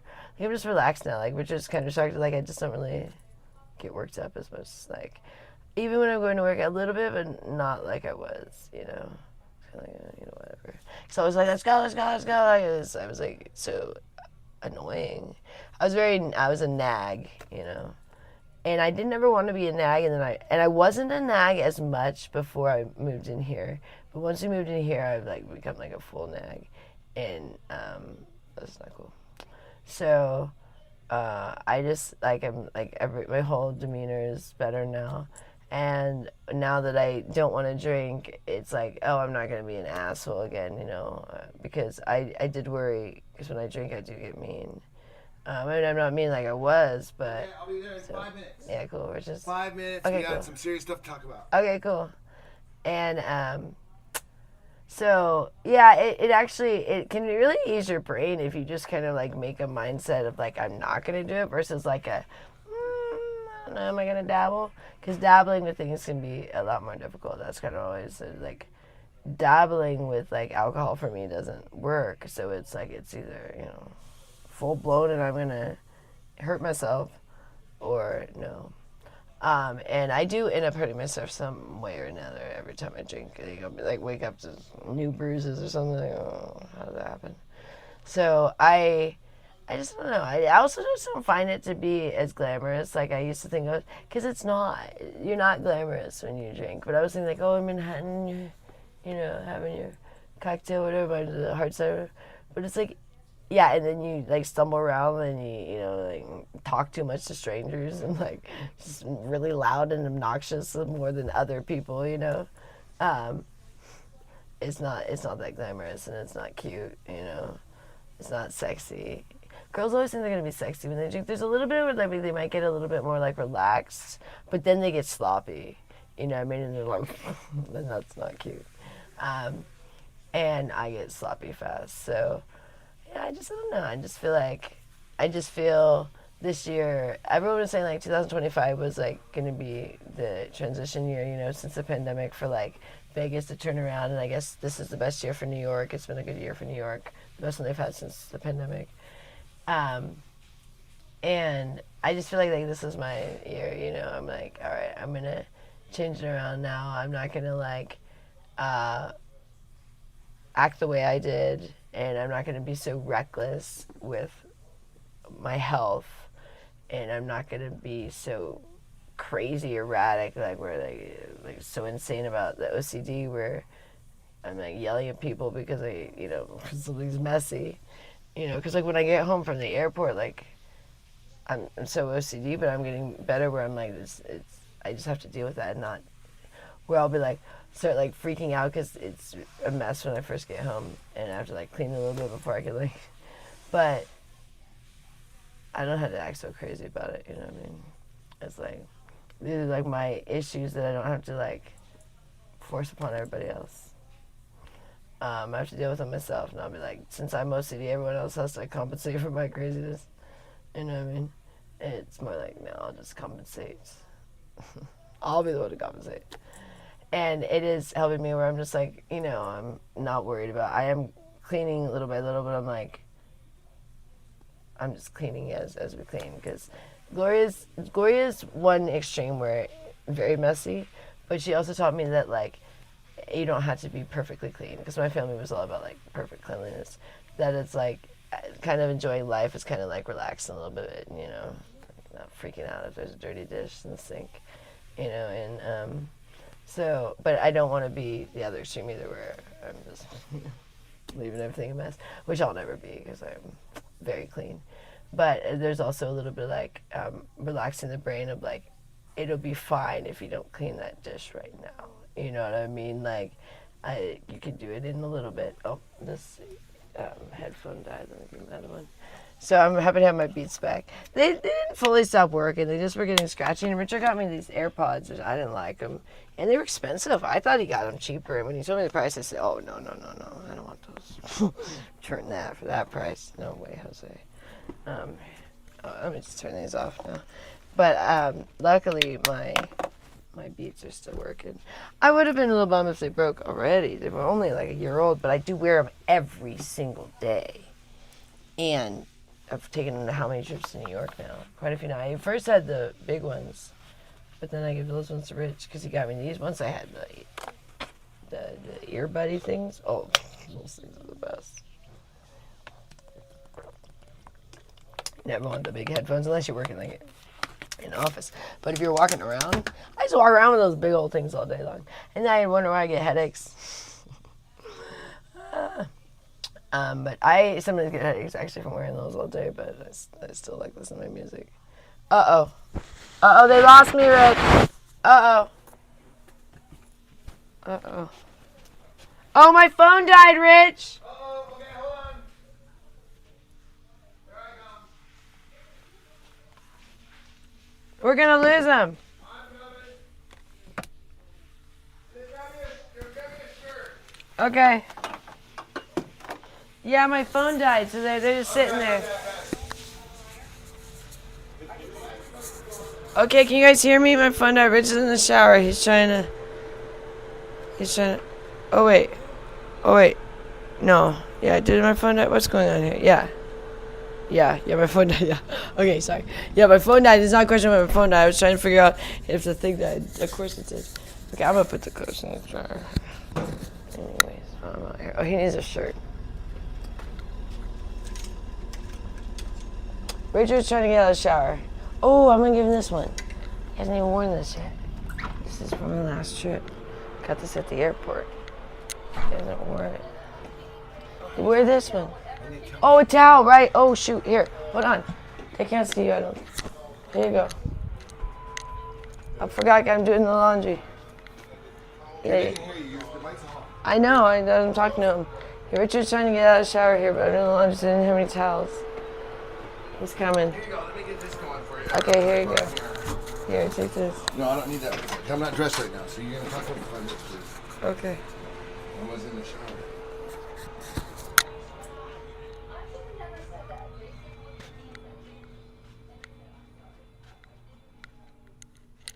Alright, guys, we're just trying to get he was in the shower and the phone died.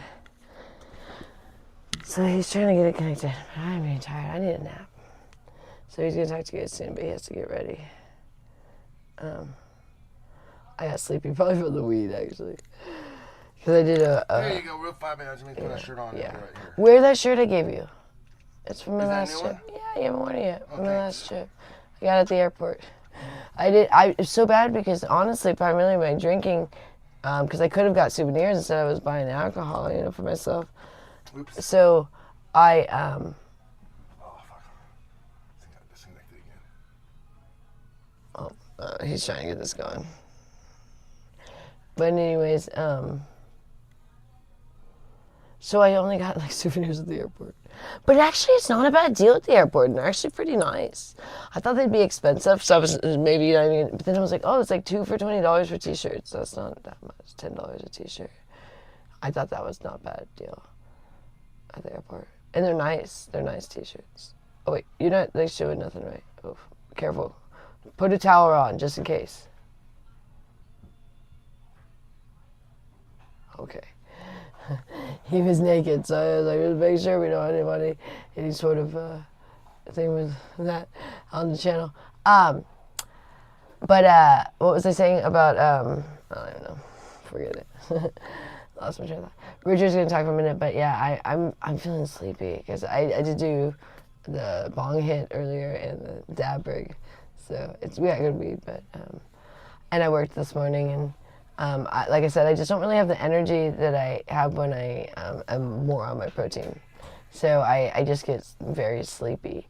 Like I normally, we would blog for like hours when we were on our protein, but now I'm like an hour or two, and I'm like, I get sleepy, and I actually kind of run out of things to say. Where normally I can talk forever, but I don't have that normal where I can just go forever, and it is the being healthy. I mean, you have all these, your brain is flooded with all these thoughts when you're feeling healthy. When you don't feel good, you don't have as many thoughts. You're more you're just tired, But I'm going to watch the game, but unfortunately I don't know what to do, because depending on when I start it, I like to watch it live, but then I also kind of want to know everything that's going on. So I might have to just watch it from the start. But then you're not watching it live, which sucks. But I like to know everything that happens. I don't like to just know if they won or lost, And so the Mets are playing the Royals. They won yesterday, which was fabulous, because that was a hairy game. Oh, that was a hairy game. Richard won his bets. We just bet a little bit yesterday, and he won his. I didn't win mine. I've been barely betting, but I've been winning. I'm like, hey, you just bet. I don't even bother. I just like watching the game. We just do a couple dollars making fun, and it's just something it just stays in the little fund, and you bet, or if you win, and you got your little fund. If you're not, that's just what we've been doing. So it kind of it's a hobby that pays for itself. That's the one good thing about the online betting. But then the other thing I just heard from Rich, it takes 2 days for it to come out. So I'm like, well, I guess that's good if you want to just use it for betting. But if you wanted it for something that would be annoying, that it takes 2 days to get it out of the bet thing, Where if in person, you just cash in your ticket, you get the funds right away. But I think it's kind of nice because, is that shirt too big? No, it's perfect size. Okay, good. It probably will shrink a little bit too. Yeah, they always do. Richard is difficult where his shoulders are more XL, but often his body is L. So he's kind of always XL is kind of a little large for him. This one I think is XL, it's a little large for him. But then sometimes large is a little bit snug and then sometimes you can even get in medium, but then that's really snug on the shoulders, because he's got, he's a big guy. Richard is 6'2", and he would have been a very good athlete. He did soccer, but he didn't. They wanted him to play other sports, and he's always been in the middle of. So it was really funny when we went to New York. we had never really got ourselves any nice clothes. We've always been kind of just buying whatever, you know, and the nice clothes I got used. So I had gotten the stuff from all that Joy Rich stuff we used to wear. That was from eBay. So I used to get us some of the stuff, but it was always used clothes, never new clothes. We would never buy new clothes. So we were always getting like used clothes, but they were kind of cool. But a lot of our clothes were kind of was like crappy, and then we had like a couple of nice little items that we would put together, but they were all used. So right before we went to New York, we decided to go get some nice things. But I just wanted to go to H&M. H&M. But Richard, he went to Hugo Boss, so he got himself this really nice pair of pants because he was like, I just want to have a really nice pair of pants that like I can wear forever. So he got this pair of pants, and he couldn't decide if he wanted to get a large or a medium at the time, because at the time he was really losing a lot of, like he was thin, because normally he'd wear large or extra large. So he ends up getting a medium, and these end up being the pants Richard wears for like a year in New York, but the entire time he's like, I should have got a large. Like he's like, they just don't fit right, and he's like, and it's like his only pair of pants basically that he had to wear for like a year, and he was like, gosh darn it, because they were like, you know, they're expensive and they lasted, but it was like just the wrong size. But and then when we got back here, he ended up getting like a large, but then they were way too big, and then he got, I don't know, like it's never the right size for him.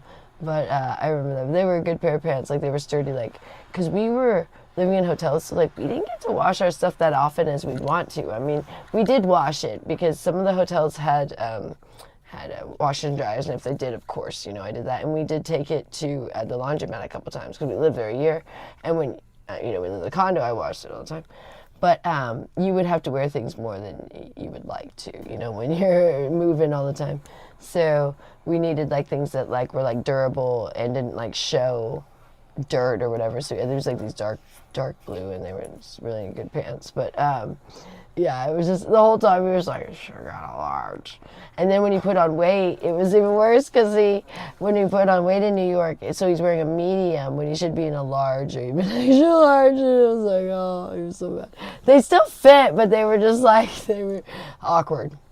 But yeah, we actually like lived out of these tiny little carry-on suitcases for a year, and inside those carry-ons were not just our clothes. This was all Richard's like tech stuff. So within all the tech stuff of like, you know, computer stuff and hard drives and stuff, we also had to fit our clothes up to carry-on suitcases. So it was the smallest amount. It was like one little half of a side for clothes. That was it. So yeah. I wore a lot of the same outfit for a really long time when we lived in Manhattan. We have photos, and it's like we're in the same outfit like over and over and over. I mean, we had a couple of, it wasn't like I actually had a couple of pair of jeans, but Richard almost always had to wear those one pair of pants.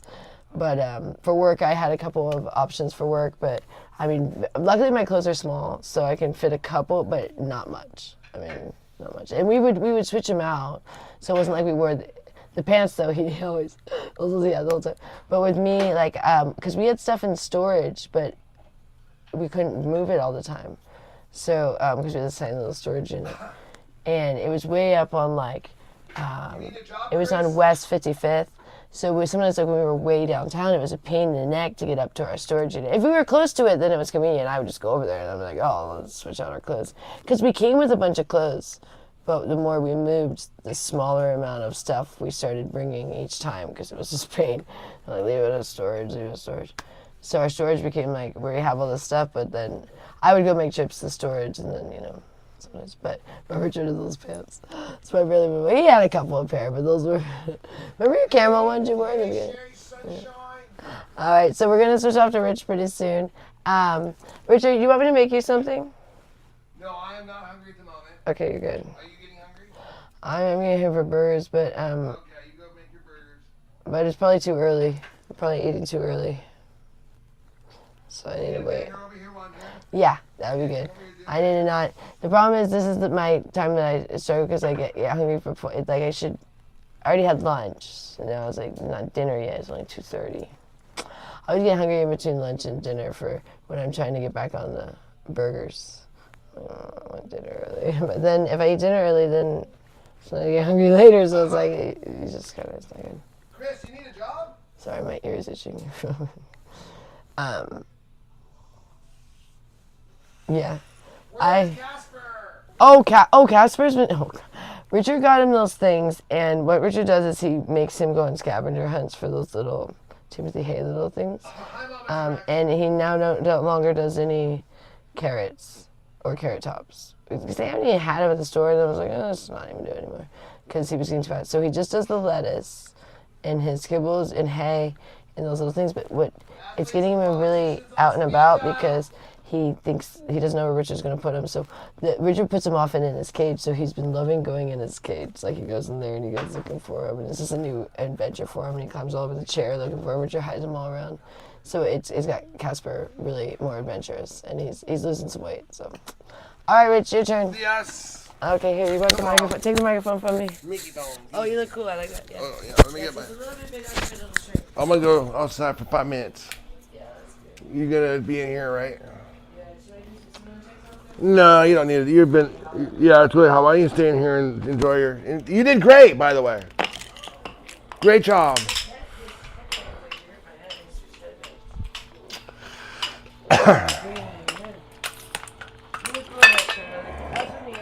Oh, cool. Thank you. I appreciate it. I appreciate it very much. Okay, guys, come on. Let's go check this thing out. Let's see what's going on here. I'm still trying to figure out what's going on. I think the conversation was good. How do you guys feel it went? I thought you guys did really good. You guys were very lively, very interactive. Come on, I just want to go outside, get myself. We got to do the 30-second ab workout. Go for it, whether he was or he wasn't. This is the one I'm hoping it is his son for his sake. My concern is only my son, his.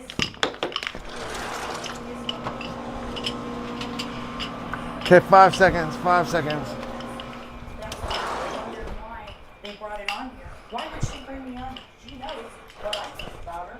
She knows what I've seen her do. And then we'll watch the Mets game, okay? Yeah. Cool. What are you doing? It's on right now, but I'll watch it. We're going to watch. You can start it, but start it from the beginning and just tell me what happens. Oh, okay, start it right now. Yeah, start from the beginning. And then tell me what happens, and then I'll catch No up. more doubt there because she put You got to watch the baseball game from the beginning. It's hard to. Oh wait. Okay, well, what we did here is we got Q&A. Okay. No, you're a Yankees fan? Oh, geez, you're like my mom's side of the family. They're from the Bronx, so they're all Yankees fans. Well, Yonkers.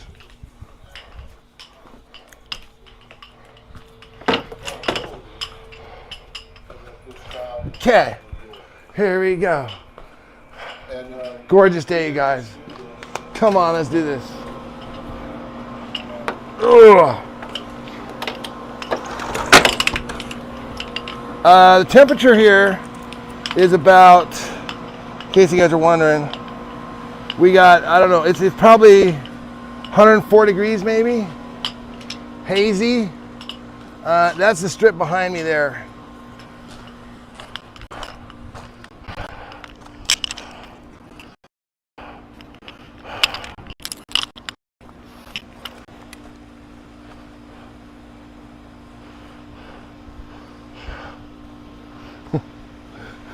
Okay, are we allowed to do funny things out here? Can I make fun of other creators? Is that allowed? I don't want to make. No, I better not. I better not. Not today. Can you guys hear me? Okay. That's my first question.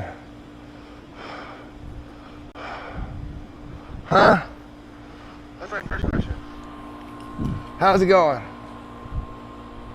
How is it? Okay, good.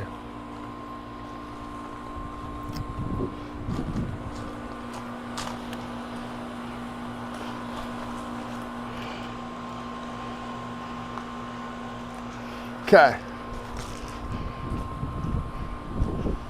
All right. Time to do some chucks. like Chuck Norris. Oh, man. When you haven't done them in a minute, it is a little bit tough.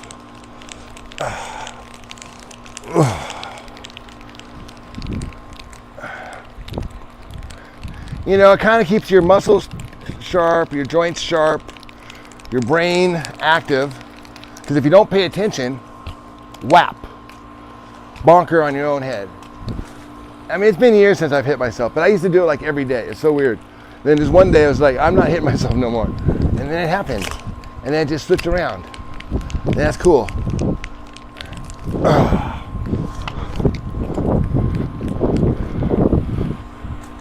And I thought, you know, I really think that helped with my music too.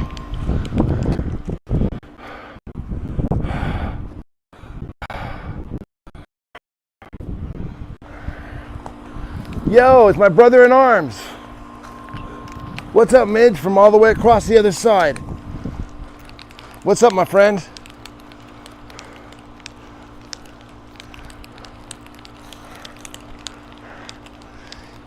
You know, it really bothered me, Midge, when you lit the fuse and then you ran off and left me standing there looking like a naughty schoolboy.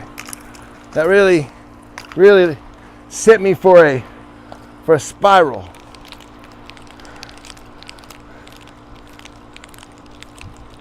Do you guys remember when Midge was a mod? Wasn't that funny? I thought it was funny.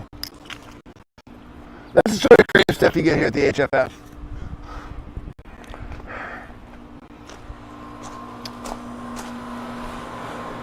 "104 degrees.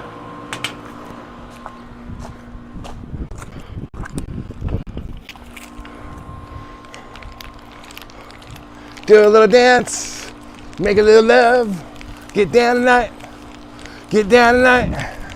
Do a little dance, make a little love, get down tonight.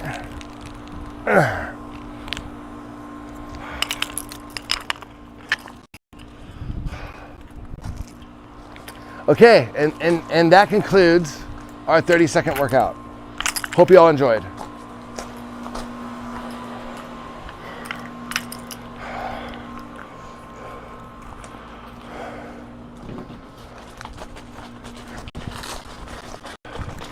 But come on, we'll do a little afternoon chat.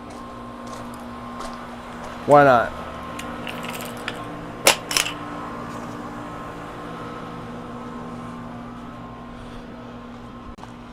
Okay. Let's open it up. Open it up to questions. We will field any questions you guys might have. Anything you want to do. Anything you want to talk about today. It's basically, this is your time with Jedi Rich. This is your time to talk to the doctor. Not yet. The doctor is in. The doctor is in. 5 cents per visit. Panama is $5 per visit. But see, I'm a very, very busy man.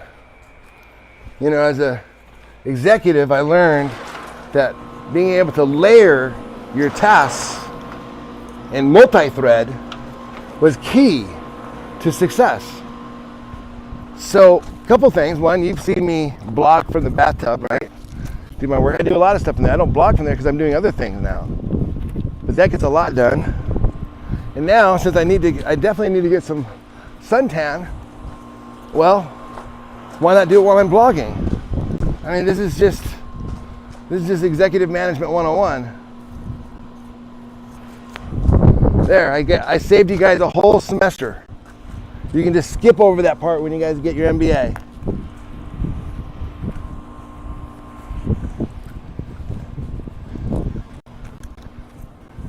Layering and multi-threading is the key, my friend. Layering and multi-threading.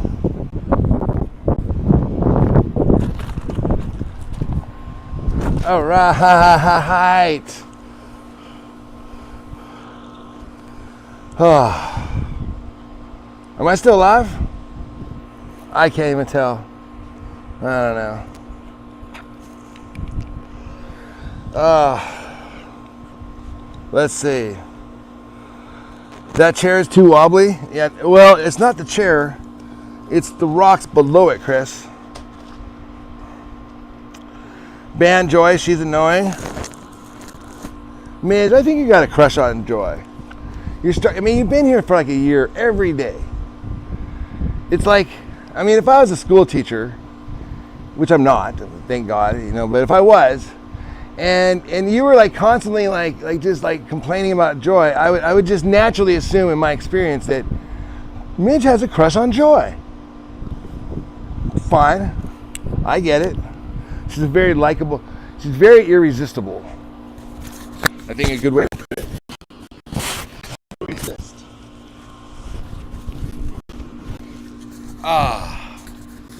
Oh, yeah, man. I kind of wish there was an ocean close by, but you know, I don't even know if I'd go there, honestly,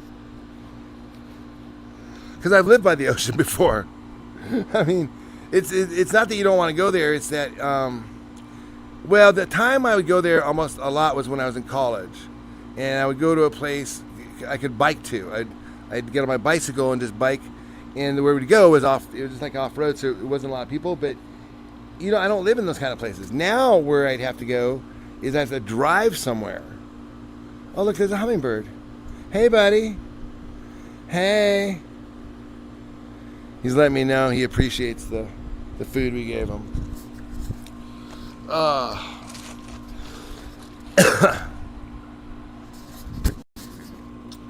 So Las Vegas, Nevada. It reminds me a lot of Mos Eisley. Spaceport.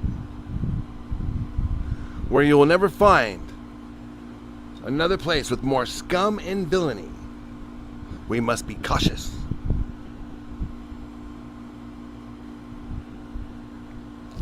Man, I'm starting to sweat. I am starting to sweat.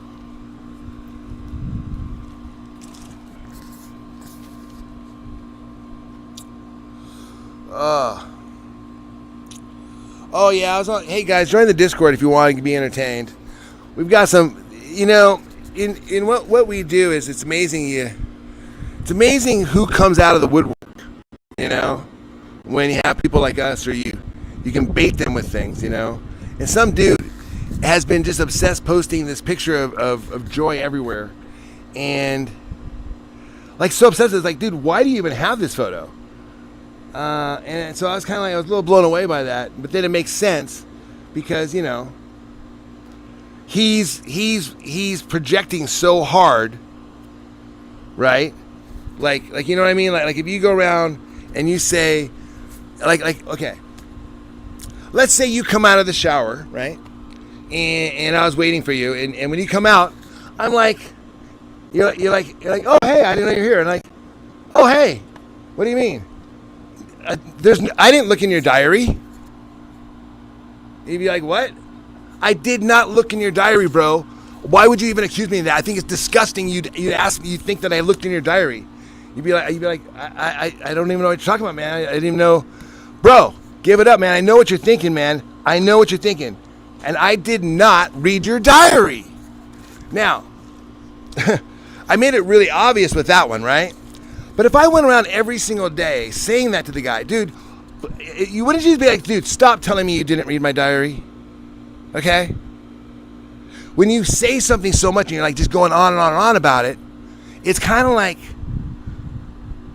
well, it kind of paints a picture. Now what the haters are going to do, they're going to clip what I just said and they're going to say, oh, well, when I'm talking about something, no, that's different. I'm not going over to your house and telling you I didn't read your diary.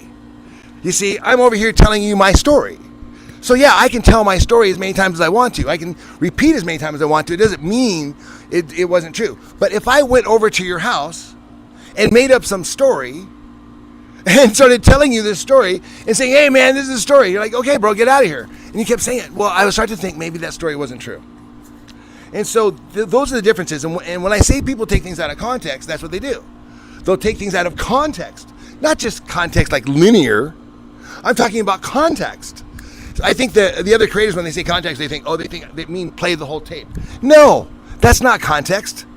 That's just linear. That's just the tape. No, you have to provide the context. Now, if you don't know what context is, well, maybe look it up. But it's not what you think it is. So you have to have the whole context. Once you have the context, then things start to make sense. Like, for example, I gave, like, the context of what I just said was, if someone was saying, I didn't read your diary, you could play that tape all day long, but if you didn't know the context, it wouldn't have the same effect. Like, you might think like, oh, well, the guy didn't read the diary. Oh, but did you mention that the entire tape that I was playing was at the other guy's house when the guy was in the shower, and the other guy didn't even know he was at his house? Whoa, that changes the whole context. You see, the context isn't what I'm saying or isn't the thing. You have to provide the context. And what other creators do is they snip shots stuff that we've done or we've said, and they provide their own context. Obviously, to twist it out of proportion or to make it seem what they want to seem, but we get a good insight to what they're thinking. So if they're obsessed with something so atrocious to what they've been putting on our server here, then that tells me what they've been thinking. That tells me more about them, and everybody sees it. Everybody in our server sees it.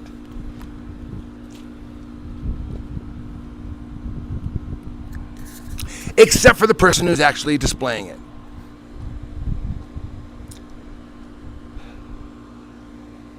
Anyways, do you guys want to talk more about context? Or want to do more nunchucks? Is this thing even on, or did this time out yet? Let's find out.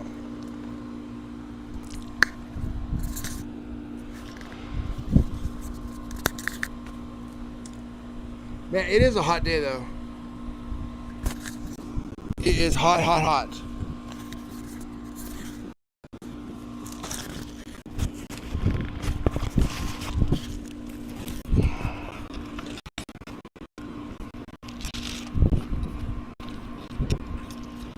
Oh, man.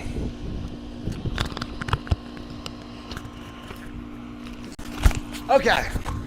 So, now we'll come over here.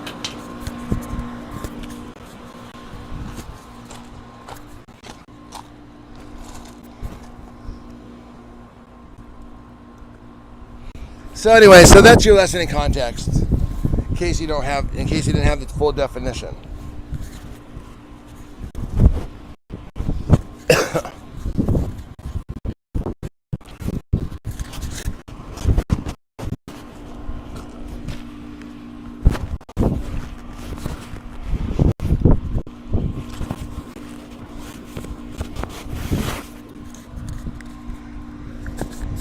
Hey man, do you guys have a vision of what God is like? I mean, is it like a person? Or is it like a network of computers? And if it is a person, I mean, is he really cool, or is he a he? Is it a gender? And then he kind of goes on and on and on. And what you find out is that most people just think that it's just a reflection of themselves when it boils down to it.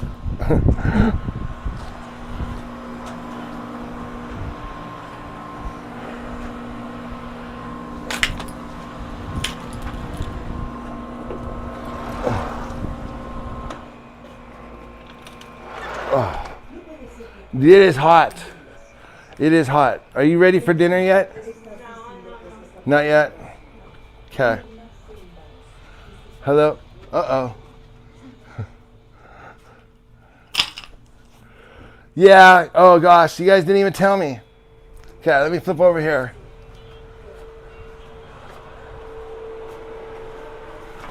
Well, at least you got the conversation going. Let's see if this thing works. Hello, hello, hello. Ah.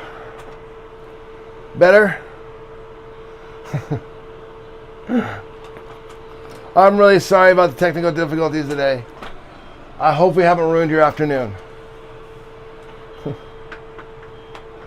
Man, it was hot out there, but I think I got a little tan. Would you agree or disagree with that statement?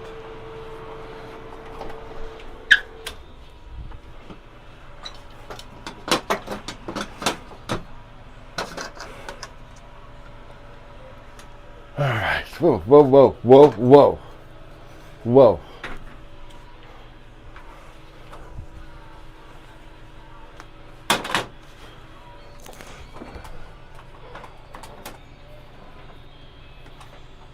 Hey guys, do me a favor, will ya?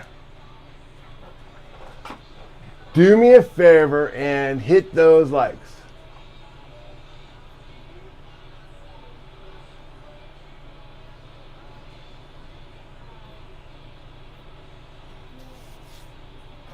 And share the stream. Please don't forget to share the stream. It's vitally important you share the stream. I guess, I don't know. I want to smoke a little weed pretty soon. I don't know if you guys are down with that, but I sure as heck am. Let me tune my guitar up real quick.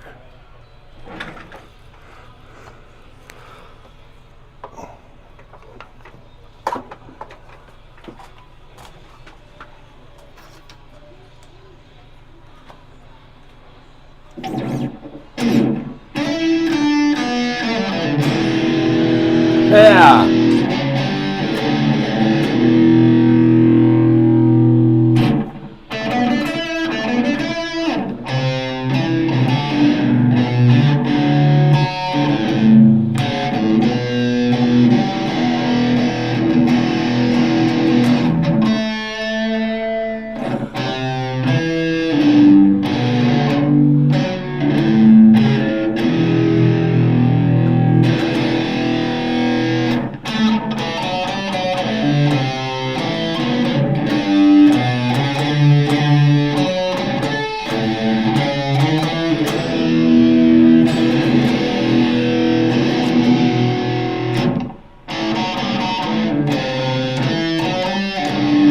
It's my theme song. It's gonna be my theme song for when I'm riding in on a Western. I'm gonna ride in on a horse on a Western. You know what I mean?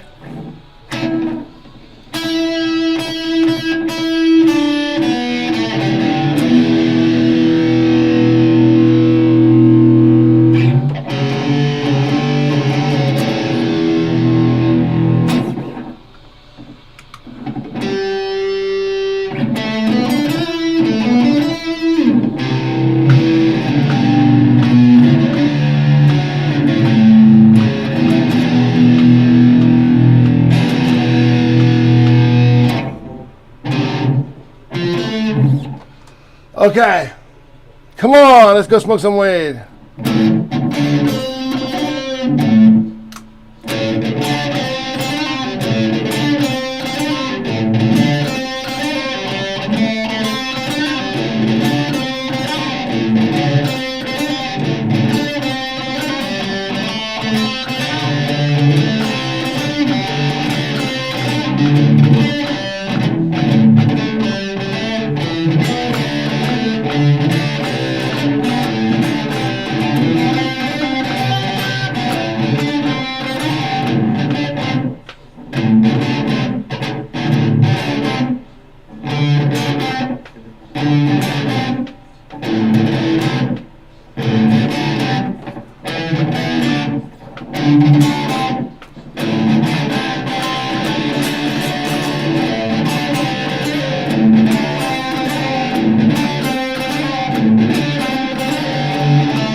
All right, guys.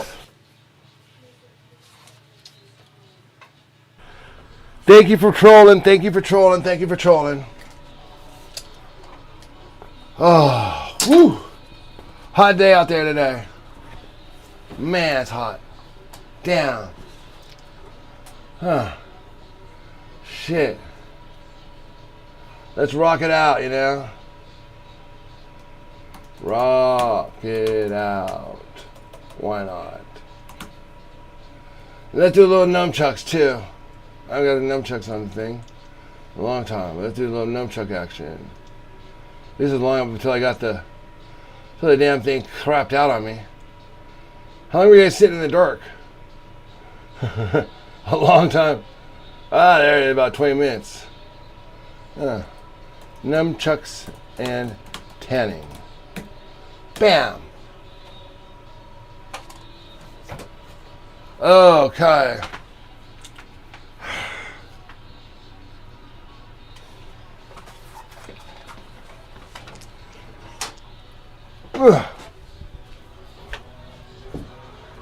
Hi, Nettie.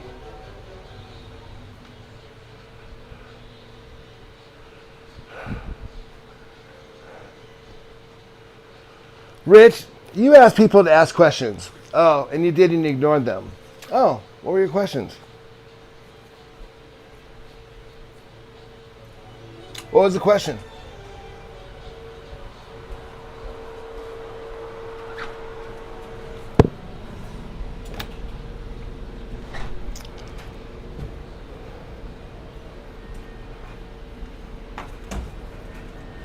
Oh, yeah.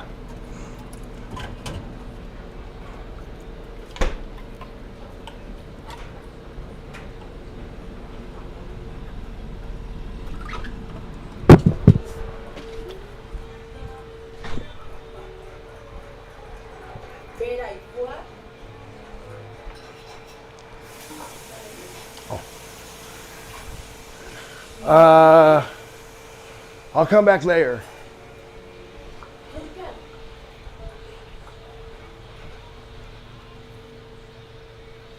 For one, what was the serious talk you wanted to have?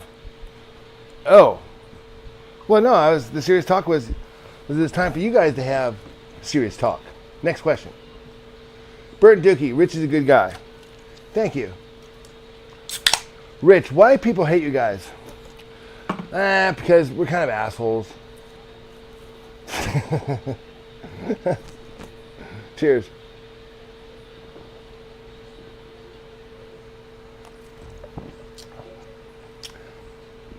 Joy doesn't have much of a filter, so she can be very brutally honest. I got it, man. I got your opinion already. You've already said lame once. How many times do you want to say it? 3 times, 4 times? I got it. We all got your opinion. You know, one thing you're going to learn when you grow up is that no one cares about your opinion. No one gives a shit. Yeah, you think it's lame. Nobody cares. Did you figure Miss Gloria's bed situation? Well, yeah, I mean, we had to get a different bed. Oh, honey, it's okay. Oh, yeah. Oh, perfectly fine. I do want a bong hit, though. Exactly. We're all assholes. And so, you know, some people think they're holier than thou, you know. Like, for example, I was on there, like, for example, like we were buying Gloria a bed. We wanted to get her this, I wanted to get her this really nice bed. It was like the whole setup with everything, with the blinds, everything was about $3,000. Which, you know, I mean, the majority of that being the bed.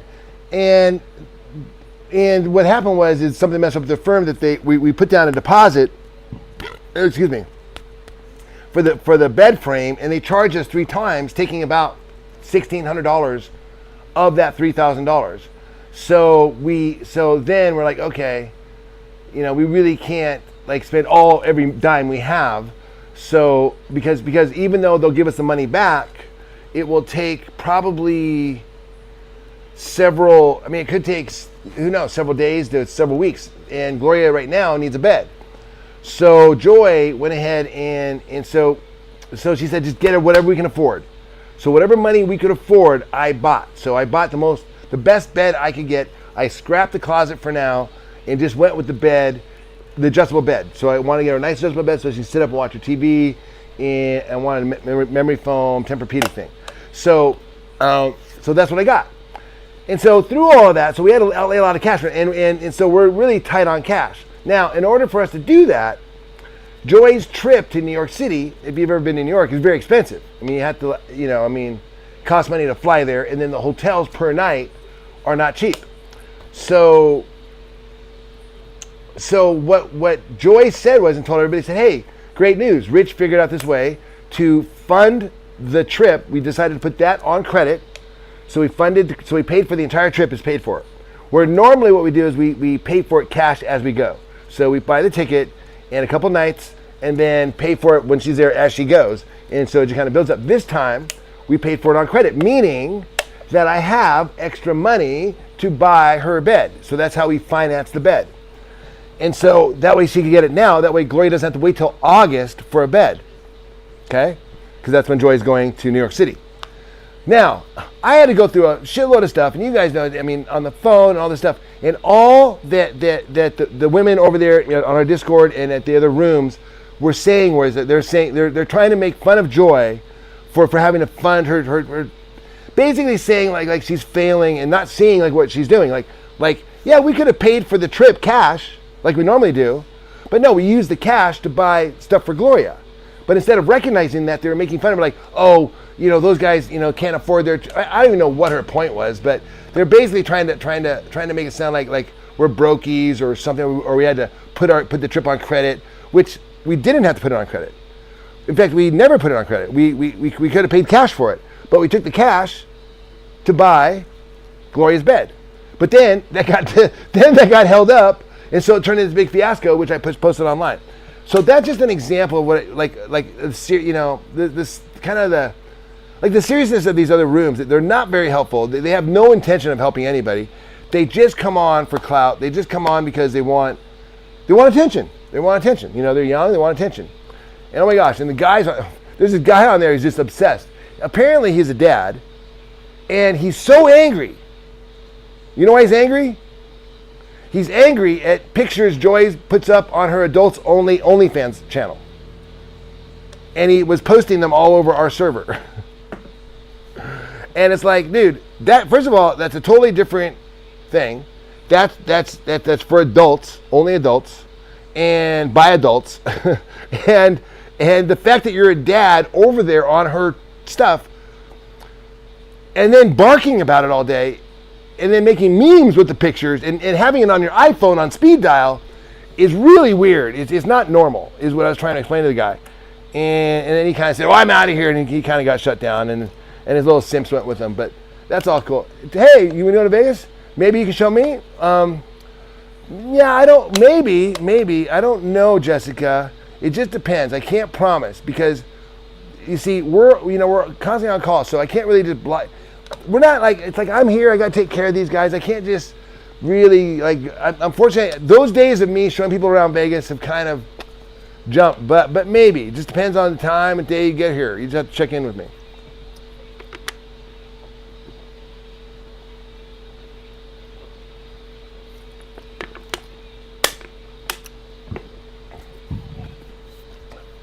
Oh, gosh. Okay, next question, Andrea D. What's your question? And Gloria owns a home. No, that's not true. Andrea D., let me explain it to you. Since you take things out of context, let's put things in context. Did you guys get the lesson on context earlier? 2007, my dad got cancer. So I came and took over the family business. Okay, with my money. I came in with several $100,000 put into that business, into their house. Plus, I put $37,000 onto this house for a down payment so they could move here. And then I sent them money every month so they could pay for it. So yeah, technically, it's the Lightower's house. It's not in her name. It's in the Lightower Trust Fund's name. Okay. And secondly, I've been paying the mortgage since 2007 through the businesses, and then now Joy's been paying it since 2011. Okay. Then, Gloria stopped paying it in 2011, and so the bank has been trying to foreclose on it for the last 5 or 6 years. So Joy and I have been paying for lawyers to keep it out of foreclosure and to renegotiate it down. And we've done that at least 3 times. We've met mediators, all sorts of things over the last 10 years. So you are leaving out a ton of shit. Okay, when we came here in 2023, this place was weeks away from public auction. And we didn't even know, or 2022, we didn't even know it. We got it out of foreclosure in 2023. We negotiated it. The bank owned it. Gloria had no funds left. She'd spent it all. Not her fault. This is not a slam on Gloria.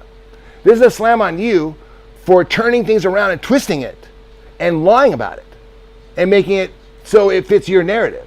No, we came in here to play, and it's all public records. I mean, if you want to go down that road, it's like Andrea D. I don't know, you seem a little new here, but there's been the ones who've come before you have fallen down the same road you did.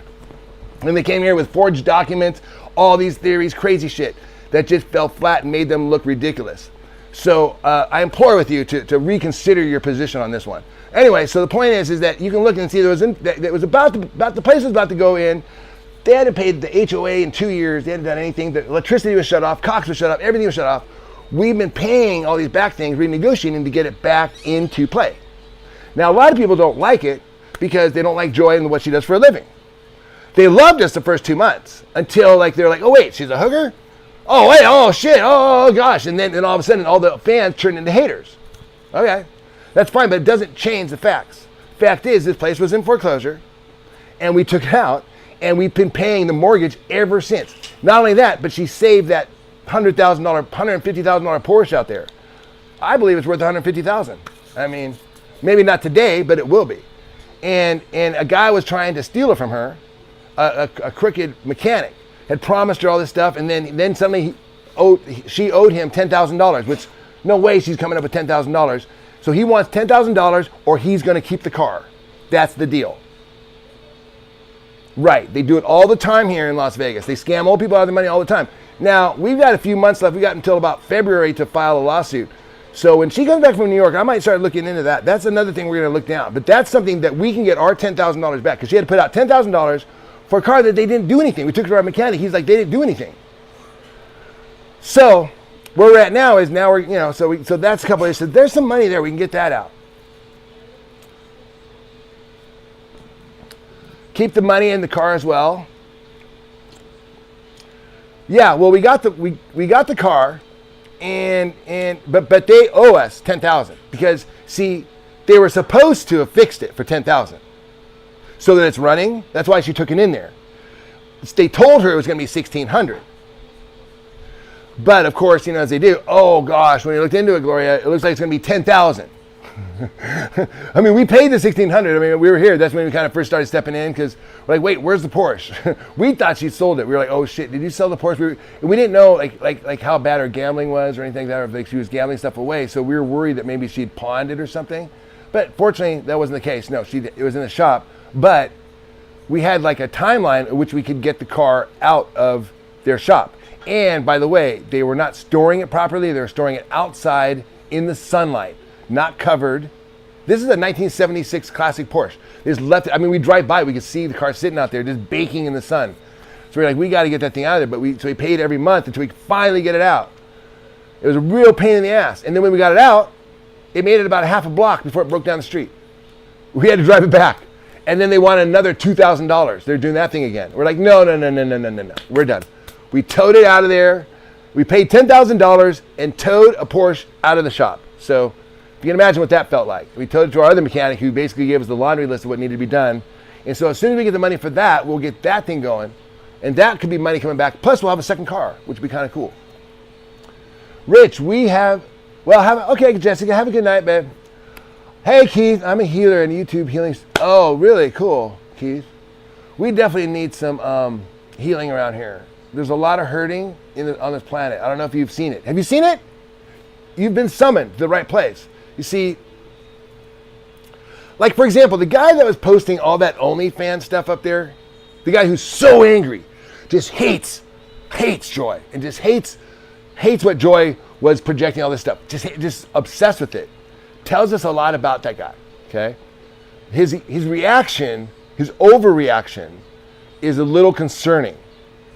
Another guy was like that here too, and I called him out, as well, and that was also very concerning. And it's just kind of like, dude, it's like, we get it, but it's like you're so over the top with this thing, you're so anti something, and then you're so violent about it that it disturbs me. And if you kind of just do like some psychology 101, it's like, you know, you get where I'm going with this. I mean, it doesn't take a genius. Yes, illegal to take title if you own money for repairs. Is it? Yeah, I don't know the laws, but in Nevada, that's pretty much what it looked like it was going to do. And to make matters even worse, check this out. So while we were here, see, we didn't know like what was going on with the car really. We just got here. You guys know the story. We were kind of coming in and out. We didn't know we didn't know if we were going back to New York or if we were gonna. We didn't know we weren't gonna. Actually, we thought we were going back to New York. We didn't know how long and when and all this other stuff. But Joy kept coming back here, and when we were here, like Gloria would tell us things like the police came over today, and we were like, why? They said what? Yeah, Gloria would tell us these things. Yeah, Gloria would tell us these things when we come over here. She'd be like, yeah, the police came over, and we said, why? They said, because the mechanic called to see if I was dead. Right. So they knew that she was elderly. They took the car, and I think that they were just kind of, I think they were hoping they were just going to keep it. I mean, it's... Right. Oh, right. The other key thing is that they kept trying to buy it from her. And then the cop tried to buy it from her. So it was like this weird thing that was going on where everybody was trying to offer her money for this car, and she's not taking it. And she's like, well, you owe $10,000 on it. You better take it.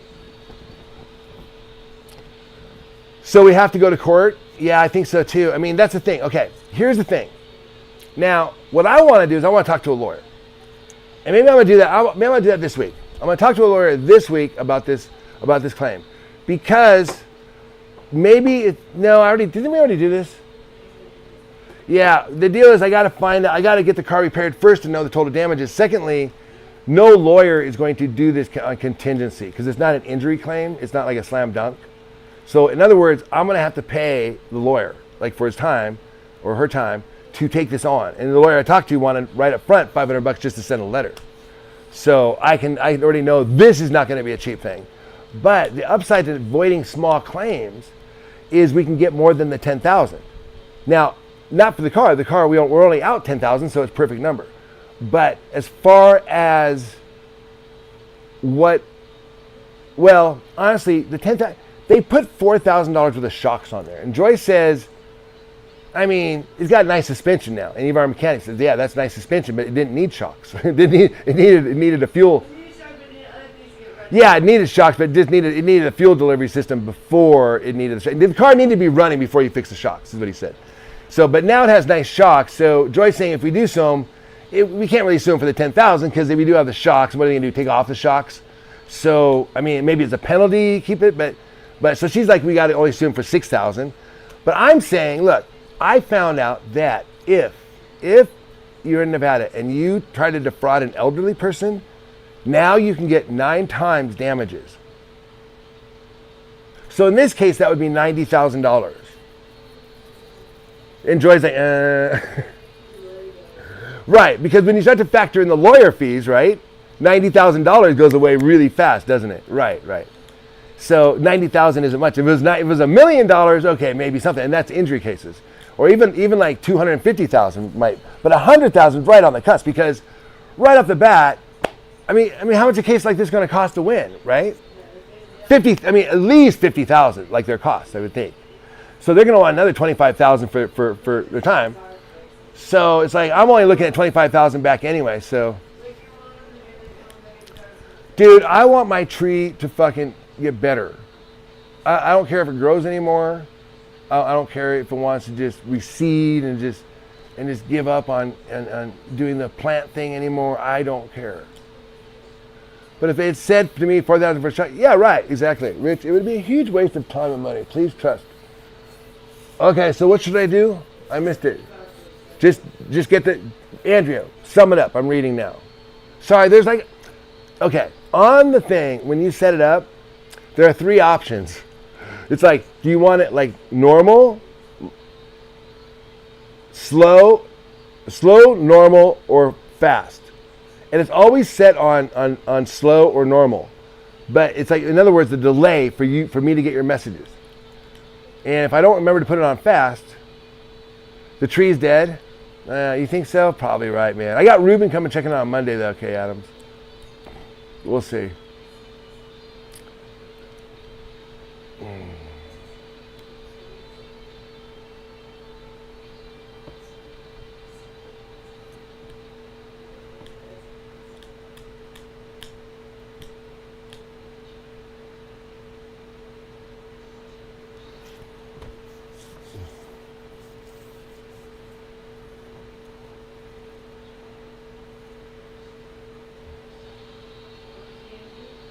Yeah, I think we're going to watch the game, so it costs more than we get. At this point, what's left there? It opens the shop up to every corruption. They can create invoices that they would need. I'll lose it. What about small claims, though? Would that be worth it? Because that's like only like, I just have to pay filing fees. Small claims?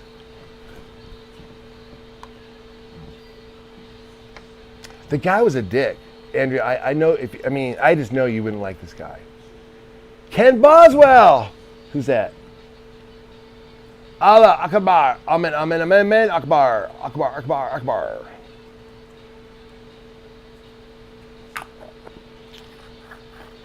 I don't understand what that means.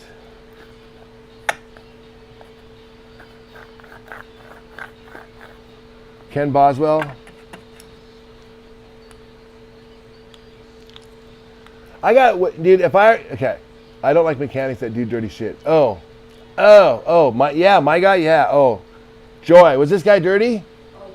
This guy was dirty. Check it out. So if you think that, I hear all the hate you guys have on me, but you want to investigate somebody, investigate this place.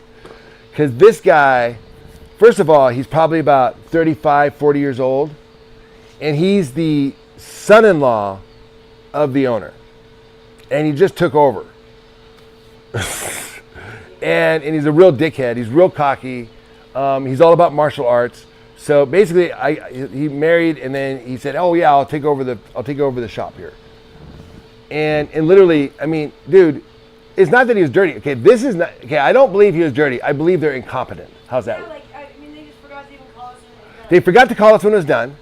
It was like it went on like 2-3 weeks. They were sitting there. I called them and like, "Yeah, man, it's been here." And then they said the reason why it wasn't starting was because, it must have been the oil was sitting there for those 3 weeks. It must have seized the engine. No. Yeah, I work in the industry and I've seen it all. It really sucks what so many mechanics do to the elderly. Yeah, I don't think it, again, I think it was just incompetence. I give freebies to old people all the damn time like it should be. Yeah, you know what? Okay. I'm not in a position where I have a job where I can do that anymore. But could I go back? Oh, dude. All over again. I mean, I see the world so differently after spending 10 years with this one. I'm not kidding. And that's why I had to do it. I mean, I hate to say it, but that's why I had to do it. But yeah, 100%. I'm with Fish Guru on this one. Do your balls clap when you run? Sometimes, bro. And that's a good day, because if that's the case, then you're hanging low, Yeah. I mean, you're asking me. I told you I'd ask him. They lived and they paid their dues. I get it now, bro. I get it, man. First of all, if you make it this far, then there's a reason why you made it this far. No, not everybody makes it this far. Fish, a lot of people, anyone does a good, proper business to help people out. Yeah, hey, Daniel Roy. Yeah, no, I would totally do that. Back in the day when I was doing retail, I was all about giving like freebies to the cute girls. I mean, I would do that. Never occurred to me to the elderly people, just. Sorry, man. I was in my 30s, man. Of course, Joy screams out. I always gave to the elderly when I was in a coffee shop. Of course, I had elderly guys working for me that I was just like I could have been nicer to. Man, I'm slow. How Joy's having these epiphanies, being like, oh my gosh, how could I behave this way? That's kind of the way I've been feeling over the last 6 months, maybe a year, 2 years, I don't know. A while. Well, dude, if I shut up, then it's be fucking quiet. Who's going to talk? You want to come up? It's a pain in the ass. I'd love to. I've been sitting here nursing this thing for about 2 weeks. waiting for someone to come up here and talk so I can hit this. Are you coming up, Jonathan? Let's do this. Come on, you're on, bro.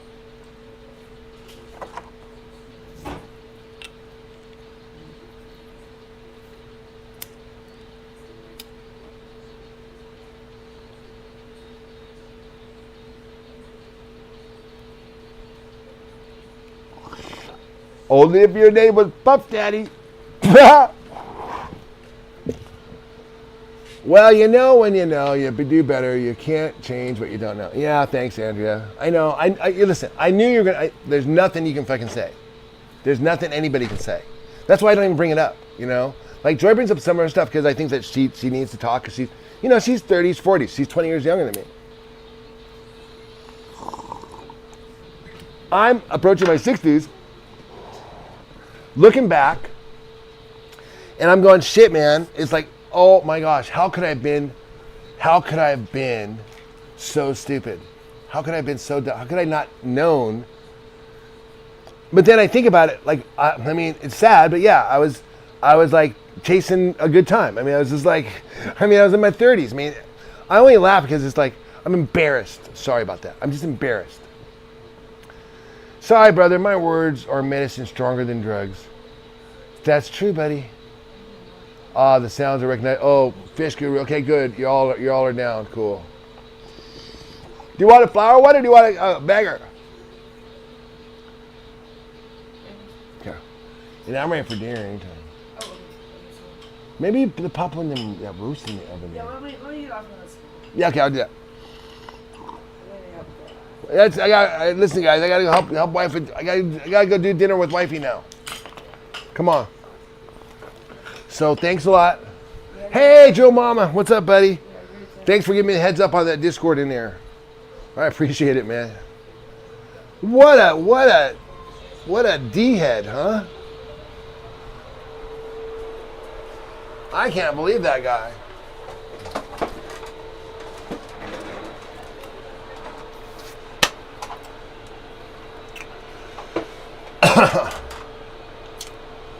Well, as long as y'all are here and we're here. Oh, so what I was saying about what Joy was doing. So Joy does all this stuff, and all they can do is criticize that Joy had to fund her trip on credit cards. Well, yeah. So that she could do nice things for Gloria. Why couldn't you pump? Like, hey, man, how cool. Like why always pointing out that side of the glass? Hey, Joe, I'm doing good. I am leaving, buddy. Yeah, okay, guys, I'm out here. I'm just sitting down. But you know me. I could talk to you guys all night. And maybe we'll do a sleep stream later. Who knows? Good night, Martin. Good night, Stu. Good night, Fish Guru. Yeah, half full, never empty. Yeah, Mets suck. Yeah, well, sometimes, yeah. but it doesn't mean you can't love them. You know what I mean? I'm not gonna not love them just because they suck. A terrible time. Oh, I thought you were on the show. I was earlier. Did you guys hear me?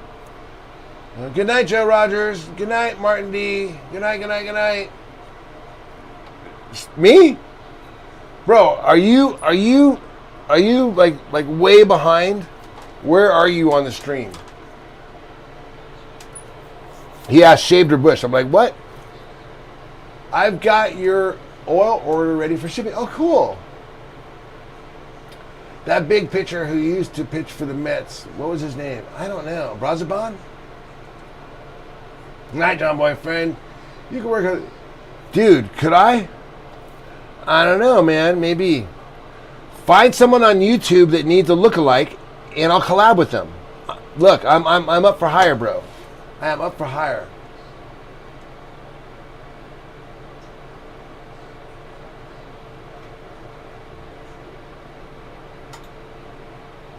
Turn me up a little bit. Maybe now you're gonna hear this one. Sun shining. Yo. I don't hate players, I don't love the game. I'm a shot clock, way above the game. Be point blank with you, the game. I got all this work on me. I ain't come for play. can show the little shorties how you pump and thing. The dog. Not to death, I'm not impressed, I'm not amused, I'm not confused, I'm not to do. I'm a grown man business, I'm not in school. Put your hand down, youngin', this is not for you. On my jail, my beats with the Kanye, yo. Name on a marquee, your name off the payroll. Style fresh, Like I'm still a Dayo, and it's been like that since the Dayo. On more time than a Rollie or Seiko. Step on deck, your neck, or do what I say so. Get up or get out, get down and lay low. shadow. Open Jedi, I am Black Jedi. Black Jedi. Let's move. Shout out to my man Khalid Kwame, we on top. Shout out.